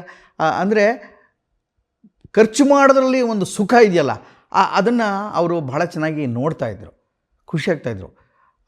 ಈಗಲೂ ಅಪರೂಪಕ್ಕೆ ಅವರ ಕಾಲ್ಸ್ ಬಂದಾಗ, ಆ್ಯನಿವರ್ಸರಿ ಅಂತ ಹೇಳಿದಾಗ ಅಥವಾ ಬರ್ತ್ಡೇ ಅಂತ ಹೇಳಿದಾಗ ಆ ಕೈಗೆಜ್ಜೆ ಕಾಲ ನೀನು ಅಂತ ಬೈತಾರೆ. ಮೊನ್ನೆ ಯಾವುದೋ ಒಂದು 50 ವರ್ಷಗಳ ಕಾಲ ಒಂದು ಚಲನಚಿತ್ರ ಮಂದಿರ KLE ಸೊಸೈಟಿ ಅಧ್ಯಕ್ಷ ನೇತೃತ್ವದಲ್ಲಿ ಯಾವುದೋ ಒಂದು ಸಣ್ಣ ಹಳ್ಳಿಲಿ ನಡೀತು. ನಾವೆಲ್ಲ ಒಂದು ದೊಡ್ಡ ಫಂಕ್ಷನಲ್ಲಿ ಹೋಗಿದ್ದು, ನಾಗತಳಿ ಸರು ನಾವು ಎಲ್ಲ ಅಲ್ಲಿ ಸಿಕ್ಕಿದ್ರು. ನಾನೆಲ್ಲೋ ಹಿಂದೆ ನನ್ನ ಪಡಗೆ ನಾನು ಸುಮ್ಮನೆ ನಿಂತು, ಮುಂಚಿಂದಲೂ ಯಾವಾಗಲೂ ಕೈ ಕಟ್ಕೊಂಡು ಹಿಂದೆ ನಿಂತ್ಕೊಳ್ಳೋದು ನನ್ನ ಸ್ವಭಾವ. ನನ್ನ ರಾಜ್ಯಭಾರ ಏನಿದ್ರು ರಂಗಭೂಮಿ, ನಾಟಕ, ಬಣ್ಣದ ಲೋಕ, ಮಕ್ಕಳಿಗೆ ನಾಟಕ, ದೊಡ್ಡವ್ರಿಗೆ ನಾಟಕ ಹೇಳ್ಕೊಡೋದು, ರಂಗಶಿಕ್ಷಣ, ಚಿಂತನೆ, ಸಾಮಾಜಿಕ ಹೋರಾಟಗಳು ಇದರಲ್ಲಿರುತ್ತೆ. ಅದನ್ನು ನಾನು ಮಿಕ್ಕಂಗೆ ಸಿನಿಮಾದವ್ರ ಜೊತೆ ಇದ್ದಾಗ ನನಗೆ ಎಷ್ಟೋ ಅವರು ಫಂಕ್ಷನ್ಗಳಿಗೆ ಹೋಗಲ್ಲ, 190 ಅವ್ರ ಸಿನಿಮಾ ಫಂಕ್ಷನ್ಗಳಲ್ಲಿ ಹೋಗಲ್ಲ, ಇಂಟರ್ವ್ಯೂಗಳಿಗೆ ಹೋಗಲ್ಲ, ಅಲ್ಲೆಲ್ಲೋ ಕೈ ಕಟ್ಕೊಂಡು ಸುಮ್ಮನೆ ನಿಂತಿರ್ತಾ ಇದ್ದೆ. ನನ್ನಾಗ ಅವರು ಬೈಲ್ ಅಂತ ಕರ್ಕೊಂಬಂದು ಅವ್ರ ಪಕ್ಕದಲ್ಲಿ ನಿಲ್ಸ್ಕೊಂಡು, ನೀವು ನಿಂತ್ಕೊ ಇಲ್ಲಿ ನೋಡೋರೆಲ್ಲ ನೋಡಿದಾರಂತೆ, ಕೈ ಹಿಂಗನ್ನು ಹೇಳ್ತೀನಿ ಅಂತ ನಾನು ಸಾರ್ ಚೆನ್ನಾಗಿರೋ ಬೇಡ ಸರ್, ರವಿ ಸರ್ ನೋಡೋಕ್ಕೆ ಏನು ಬಂದಿದ್ದಾರೆ ನನ್ನೆಲ್ಲ ಸರ್ ಅಂದರೆ, ಯಾರು ನಿಂಗೆ ಹೇಳ್ದವರು, ಏನು ನೀನು ಒಂದು ದಿವಸ ನನಗೆ ಹೇಳಿದ್ರು ಅವರು, ನನಗೆ 5 ಲಕ್ಷ ಫ್ಯಾನ್ಸ್ ಇರ್ಬೋದು ಕಣೋ, ನಿನಗೊಂದು 5,000 ಇದ್ದಾರಲ್ಲ ಫ್ಯಾನ್ಸು, 5,000 ಫ್ಯಾನ್ಸ್ ಅಲ್ವೇನೋ, ಫ್ಯಾನ್ಸ್ಗಳ ಸಂಖ್ಯೆಯಲ್ಲಿ ಹೆಚ್ಚು ಕಮ್ಮಿ ಬೇರೆ ಆಗ್ಬೋದು, ಆದರೆ ಅವ್ರನ್ನ ಗಳಿಸ್ಕೊಂಡಿದೆಯಲ್ಲ ಸಂತೋಷನೇ ಅಲ್ವಾ. ಜನರನ್ನು ಗಳಿಸ್ಕೊಳ್ಳೋಕೆ ಕೂಡ ಒಂದು ಯೋಗ್ಯತೆ, ಶಕ್ತಿ, ಪ್ರೀತಿ ಎಲ್ಲ ಬೇಕು. ಯಾಕಂಗೆ ಅನ್ಕೋತೀನಿ ನೀನು, ನನ್ನ ಮೇಲೆ ಇಡೀ ಜಗತ್ತು ತಿರುಗಿಬಿದ್ದು ಆಕ್ರಮಣ ಮಾಡಿದಾಗ, ನನ್ನ ಮೇಲೆ ತೊಂದರೆ ಎಲ್ಲ ಕೊಡುವಾಗ, ಮಾಧ್ಯಮಗಳು ನನ್ನ ವಿಚಿತ್ರವಾಗಿ ನೋಡಿದಾಗ, ನನ್ನ ಬಗ್ಗೆ ಒಂದು ಅಸಹ್ಯ ಹುಟ್ಟಿಸೋವಂಥ ಎಲ್ಲ ಘಟನಾವಳಿಗಳ ಟೈಮಲ್ಲಿ ಕೂಡ ನೀವು 100 ಬಡ್ಕಳ್ರಿ ಮಂಡ್ಯ ರಮೇಶ್ ಏನು ಅಂತ ನಂಗೆ ಗೊತ್ತಿದೆ, ನನ್ನ ಜೊತೆ ಇದ್ದವನು, ಆ ಮನುಷ್ಯ ಹಂಗಲ್ಲ ಅಂತ ಭಾಳ ನಮ್ರತೆ ಇಟ್ಟು ಪ್ರೀತಿಯಿಂದ ಮಾತಾಡಿದರು. ನನಗೆ ಅವಾಗ ಕಣ್ಣಲ್ಲಿ ನೀರು. ಅಂದರೆ ಒಂದಷ್ಟು ಜನಕ್ಕಾದರೂ ಇನ್ನೊಬ್ಬ ಮನುಷ್ಯ ಅವನು ಬೇರೆ ಏನೇ ಆಗಿರಲಿ, ಅವನ ಸ್ವಭಾವ ಆಗಿರಲಿ, ಅರ್ಥ ಆಗ್ತಾನಲ್ಲ ಅಂತ. ಹಾಗೆ ಅರ್ಥ ಮಾಡಿಸುವ ಕ್ಯಾರೆಕ್ಟರ್ ಇಲ್ಲದೆ ಹೋದರೆ ಅವನು ಒಳ್ಳೆಯ ನಿರ್ದೇಶಕ ಆಗೋದೇ ಇಲ್ಲ. ಆ ಅರ್ಥದಲ್ಲಿ ಅವರು ಅಣ್ಣಯ್ಯದಲ್ಲಿ ತಾಯಿ ಪ್ರತಿಯೊಬ್ಬರೂ ನನ್ನ ಅನ್ಯಾಯ ಆಗಿದೆ, ಮೋಸ ಆಗಿದೆ ಅಂತ ಗೊತ್ತಾದಾಗಲೂ ಲಾಸ್ಟಲ್ಲಿ ವಿಷ ತೊಗೊಂಡಾಗ ಆತ ಮಾತಿಲ್ಲದೆ ಒಂದು ರಿಯಾಕ್ಷನ್ ಮಾಡಿದ್ದಾರೆ. ತುಂಬ ಚೆನ್ನಾಗಿ ಅಭಿನಯದ ಕ್ಷಣಗಳು, ನಾನು ಅವ್ರನ್ನ ಮೆನ್ಷನ್ ಮಾಡಿ ಹೇಳ್ತಿದ್ದೆ, ಭಾಳ ಅಪರೂಪದ ಕ್ಷಣಗಳು. ನೀವು ಅಭಿನಯಿಸಿರೋದು ಕೆಲವೇ ಕ್ಷಣಗಳಲ್ಲಿ ಸರ್, ನೀವು ಮಾಡಿದ ಎಲ್ಲ ಪಿಕ್ಚರಲ್ಲೂ ಏನಲ್ಲ, ನನಗೇನು ಹಂಗಲ್ಲ ಅಂತ. ಆಗೋದ್ರೆ ಒಳ್ಳೆ ಪಿಕ್ಚರ್, ಒಳ್ಳೆ ಆ್ಯಕ್ಟರ್ ಯಾರು ನಿಂಗೆ ಅದೇ ರಾಜ್ಕುಮಾರ್ ಒಳ್ಳೆ ನಟ, ಆಯಿತು ಅನ್ನೋರು. ಆಮೇಲೆ ನನಗೆ ಈ ಉದಾಹರಣೆಗಳಲ್ಲಿ ಕೊಟ್ಟಾಗ ಒಪ್ಕೊಳ್ಳೋರು. ಅವ್ರಿಗೆ ಮಂಡಿಸುವ ರೀತಿ ಬೇರೆ ಇರ್ತಾಯಿತ್ತು. ಎಷ್ಟೇ ಕೊಬ್ಬಿನಿಂದ ಮಾತಾಡಿದವ್ರನ್ನ ಕೂಡ ಅವ್ರು ಮತ್ತೆ ತಿರುಗಿ ಕೊಬ್ಬಿನಿಂದ ಮಾತಾಡಿ ಅವ್ರನ್ನ ಮಣಿಸಿದ್ದನ್ನು ನಾನು ನೋಡಿದ್ದೀನಿ. ಇವತ್ತು ಅವರೆಲ್ಲ ದೊಡ್ಡ ದೊಡ್ಡ ಪ್ರೊಡ್ಯೂಸರ್ಗಳು, ಡೈರೆಕ್ಟರ್ಗಳು ಏನೇನೋ ಆಗಿಬಿಟ್ಟಿದ್ದಾರೆ, ಮಾತಾಡಿದ್ದು ನೋಡಿದ್ದೀನಿ. ಆಮೇಲೆ ಹೊರಟಾಗಿ ಮಾತಾಡೋದು ನೋಡಿದ್ದೀನಿ. ಮತ್ತು ಅವ್ರ ವಿಶಿಷ್ಟವಾದ ಗುಣ, ರವಿಚಂದ್ರನ್ ಅವರ ಅತ್ಯಂತ ವಿಶಿಷ್ಟವಾದ ಗುಣ ಯಾವುದು ಅಂದರೆ, ಅವ್ರಿಗೊಂದು ಅದೆಲ್ಲಿಂದಲೋ ಬರುತ್ತೋ ಅದು ಯಾವ ಶಕ್ತಿ ನನಗೆ ಗೊತ್ತಿಲ್ಲ. ನೀವೊಂದು ಮಾತಾಡಿದ್ರೆ ಅದು ಅಕ್ಕನಾಗೆ ಪಟ್ ಅಂತ ಇನ್ನೊಂದು ಮಾತಾಡಿ ಟಕ್ ಅಂತ ಅಲ್ಲೊಂದು ನಗೆ ಹುಟ್ಟಿಸೋವಂಥ ಒಂದು ಗುಣ ಇದೆ ಅವರಿಗೆ. ಅದು ನಮ್ಮ ಸಾಹಿತ್ಯದಲ್ಲಿ ನಮ್ಮಲ್ಲಿ ONKಗೆ ಆ ಥರದ್ದೊಂದು ಸ್ವಭಾವ ಇತ್ತು. ತುಂಬ ಚೆನ್ನಾಗಿ ತುಂಬ ಶುದ್ಧವಾದ ಹಾಸ್ಯ ಪ್ರಜ್ಞೆ ಮೂಲಕ ರಪ್ ಅಂತ ಹೊಡಿಯೋದು. ಇವರು ಮಾತಿನ ಪ್ರಾಸದ ಮೂಲಕ ಹಂಗೆ ಹೊಡಿತಾರೆ. ಭಾಳ ಬಲೆ ಮಾತುಗಾರ. ಸೃಜನ್ ಲೋಕೇಶ್ಗೆ ಒಂಚೂರು ಆ ಥರದ್ದೊಂದು ಸ್ವಭಾವ ಅಂದರೆ ಮಾತಿನ ಕೆಲವು ಗುಣ ಇತ್ತು. ಕೆಲವರಿಗೆ ಮಾತು ಕೊಟ್ಟು ಆ ಮಾತಿನಲ್ಲಿ ಪಟ್ಟಂತ ನಗೆ ಹುಟ್ಟಿಸೋದು ಮತ್ತು ಆ ಮಾತನ್ನೊಂದು ಅರ್ಥ ಇರೋ ಹಾಗೆ ಸುಮ್ಮನೆ ನಿಂತದ್ದು ಏನೂ ಇಲ್ಲದೆ ಮಾತಲ್ಲ ಅದು. ಆ ಥರದ್ದೊಂದು ಸ್ವಭಾವ. ಆಮೇಲೆ ಎಂಥವ್ರನ್ನೂ ಬೇಕಾದ್ರೆ ಮಾತಿನಲ್ಲಿ ಮಣಿಸಬಲ್ಲಂಥ ಶಕ್ತಿ ಅವ್ರಿಗಿತ್ತು. ಆಮೇಲೆ ತನಗೆ ನೆರವಾದವರು ಅದು ಯಾರಾಗಲಿ, ಮುಖ್ಯಮಂತ್ರಿ ಆಗಲಿ, ಉಪಮಂತ್ರಿ ಆಗಲಿ ಅಥವಾ ಮಂತ್ರಿನೇ ಆಗಿಲ್ಲದೆ ಹೋಗಲಿ, ಯಾರೋ ಬಡವಾಗಿರಲಿ, ತನಗೇನು ಸಹಾಯ ಆಗಿದೆ, ಒಳ್ಳೇದು ಮಾಡಿದ್ದಾರೆ ಅಂದರೆ ಅವ್ರನ್ನ ಹೃದಯ ತುಂಬ ನೆನೆಸ್ಕೊಳ್ಳೋದೊಂದು ಗುಣ ಕೂಡ ಅವ್ರಿಗಿತ್ತು. ಇವತ್ತು ಅವ್ರ ಹತ್ರ ಭಾಳ ದೊಡ್ಡ ಆಸ್ತಿ ಇದೆಯೋ ಇಲ್ವೋ ನನಗೆ ಗೊತ್ತಿಲ್ಲ. ನನಗೆ ಗೊತ್ತಿಲ್ಲ, ನನ್ನ ಹತ್ರ ಹೋಗಿ ನೋಡಿಲ್ಲ ನಾನು. ಆಮೇಲೆ ಅವ್ರಿಗೆ ತುಂಬ ಗದ್ದೆ ತೋಟಗಳಿದೆಯೋ ನನಗೆ ಗೊತ್ತಿಲ್ಲ, ತುಂಬ ಮನೆಗಳಿದೆಯೋ ಗೊತ್ತಿಲ್ಲ, ಅವರ ಬ್ಯಾಲೆನ್ಸ್ ತುಂಬ ಇದೆಯೋ ನನಗೇನು ಗೊತ್ತಿಲ್ಲ. ಆದರೆ ಅವರ ಅನುಭವ ಮಾತ್ರ ತುಂಬ ಶ್ರೀಮಂತವಾಗಿದೆ. ಮತ್ತು ಇವೆಲ್ಲದರ ಮಧ್ಯೆ ನಿಧಾನವಾಗಿ ಅವರು ಒಳ್ಳೆಯದನ್ನು ಗ್ರಹಿಸ್ತಾ, ಒಳ್ಳೆಯದನ್ನು ನೆನೆಸ್ಕೊಳ್ತಾ, ತಮ್ಮ ಕಣ್ಣುಗಳಲ್ಲಿ ಒಳ್ಳೆಯದನ್ನು ತುಂಬಿಕೊಂಡಿರೋದನ್ನ ಕೂಡ, ಆಮೇಲೆ ಎಲ್ಲರೂ ಸಿಕ್ಕಾಗ ಭಾಳ ಪ್ರೀತಿಯಿಂದ, ಗೆಳೆತನದ ಭಾಳ ಹಿತಾಸಕ್ತಿಯಿಂದ, ಭಾಳ ಪ್ರೀತಿಯಿಂದ ಮೈದಡುವಂಥ ಗುಣವನ್ನು ಈಗಲೂ ಉಳಿಸ್ಕೊಂಡಿದ್ದಾರೆ. ರವಿ ಸರ್ ಅವ್ರಿಗೆ ಇನ್ನಷ್ಟು ಒಳ್ಳೆಯ ದಿನಗಳು ಬರಬೇಕು ಅಂತ ನನಗೆ ಬಲವಾದ ನಂಬಿಕೆ, ಬಲವಾದ ಆಸೆ. ಯಾಕೆ ಅಂತಂದರೆ ಚೆನ್ನಾಗಿ ಕೆಲಸ ಮಾಡೋರಿಗೆ ತುಂಬ ದುಡ್ಡು ಸಿಕ್ಕರೆ, ತುಂಬ ಕನಸು ಕಾಣೋರಿಗೆ ತುಂಬ ದುಡ್ಡು ಸಿಕ್ಕರೆ ಅದು ಒಳ್ಳೇದು ಮಾಡ್ತಾರೆ ಅಂತ, ಅದು ಒಳ್ಳೇದಾಗಬೇಕು ಅಂತ. ಕನ್ನಡ ಚಿತ್ರರಂಗಕ್ಕೆ ಮತ್ತೆ ಆ ಥರ ದಿನಗಳು ಬರಲಿ. ಅವ್ರು ಏನೇನು ಅಪ್ಪನ ರೋಲು, ತಾತನ ರೋಲು ಮಾಡಿ ಈಗ ಅನ್ನಿಸ್ಕೊತಾ ಇದ್ದಾರೆ. ಹಂಗೆ ಅವ್ರು ಮತ್ತೆ ಹೀರೋ ಮಾಡಬೇಕು ಅಂತ ನನಗೇನು ದೊಡ್ಡ ಆಸೆ ಇಲ್ಲ. ನನಗೆ ಅವರು ಮತ್ತೆ ಒಳ್ಳೆಯ ಹೀರೋಗಳಿಗೆ ಒಳ್ಳೆಯ ನಿರ್ದೇಶನ ಮಾಡಬೇಕು ಅಂತ ಆಸೆ ಇದೆ. ಅವ್ರು ಒಳ್ಳೆಯ ಯಾಕೆಂದರೆ ಅವ್ರ ಒಳಗಿನ ನಿರ್ದೇಶಕ ಹೆಂಗೆ ಕೆಲಸ ಮಾಡ್ತಾ ಇರ್ತಾರೆ ನನಗೆ ಗೊತ್ತು. ಒಂದು ಸಲ ಓರ್ಣನಲ್ಲೇ ಸಂದರ್ಭದಲ್ಲಿ ಅವರು ಕುರುಡಿ ಪಾತ್ರವನ್ನು ಆಕೆ ಇಶಾ ಕೊಪ್ಪಿಕರ್ಗೆ ಮಾಡಿ ತೋರಿಸಿದ್ರು. ನಾನು ಬೆಚ್ಚಕಸ ಬೆರಗಾಗ್ಬಿಟ್ಟಿದ್ದೆ. ಏನು ಸರ್ ಆ್ಯಕ್ಟಿಂಗ್ ಟೀಚ್ ಮಾಡಿ ಇಷ್ಟು ಚೆನ್ನಾಗಿ ಹೇಳ್ಕೊಡ್ತೀವಿ ಸರ್, ಕುರುಡರು ಹೆಂಗಿರಬೇಕು, ಹೆಂಗೆ ನಡಿಬೇಕು, ಏನು ಮಾಡಬೇಕು ಅಂತ ಹಿಂಗೆ ಹೇಳ್ಕೊಡ್ತಾ ಇದ್ರಲ್ಲ ಸರ್ ಅಂತ. ಆಮೇಲೆ ಇದನ್ನಾರು ಒಪ್ಕೊಂಡಿಲ್ಲ ಸದ್ಯ. ನನ್ನ ಮಗನೇ ನನ್ನ ಹತ್ರದಲ್ಲೇ ಇತ್ಕೊಂಡು ಬೈಯೋ, ನೀನು ಒಬ್ಬನೇ ಕಾಣ ನನಗೆ, ರಾಸ್ಕಲ್ ನನ್ನ ಮಗ ನೀನು ಅಂತನೋರು. ನಾನು ನಗ್ತಾ ಆರಾಮಾಗಿರುವೆ. ಅವ್ರ ಜೊತೆ ಕಳೆದ ಗಳಿಗೆಗಳನ್ನ ನೆನಪಲ್ಲಿಟ್ಕೊಂಡು ಅದನ್ನು ನೀವು ಮುಂದೆ ಒಂದಷ್ಟು ಹಂಚ್ಕೊಳ್ಳೋ ಪ್ರಯತ್ನ ಮಾಡಿದ್ದೀನಿ. ಮತ್ತೆ ಭೇಟಿ ಆಗೋಣ. ನಮಸ್ಕಾರ.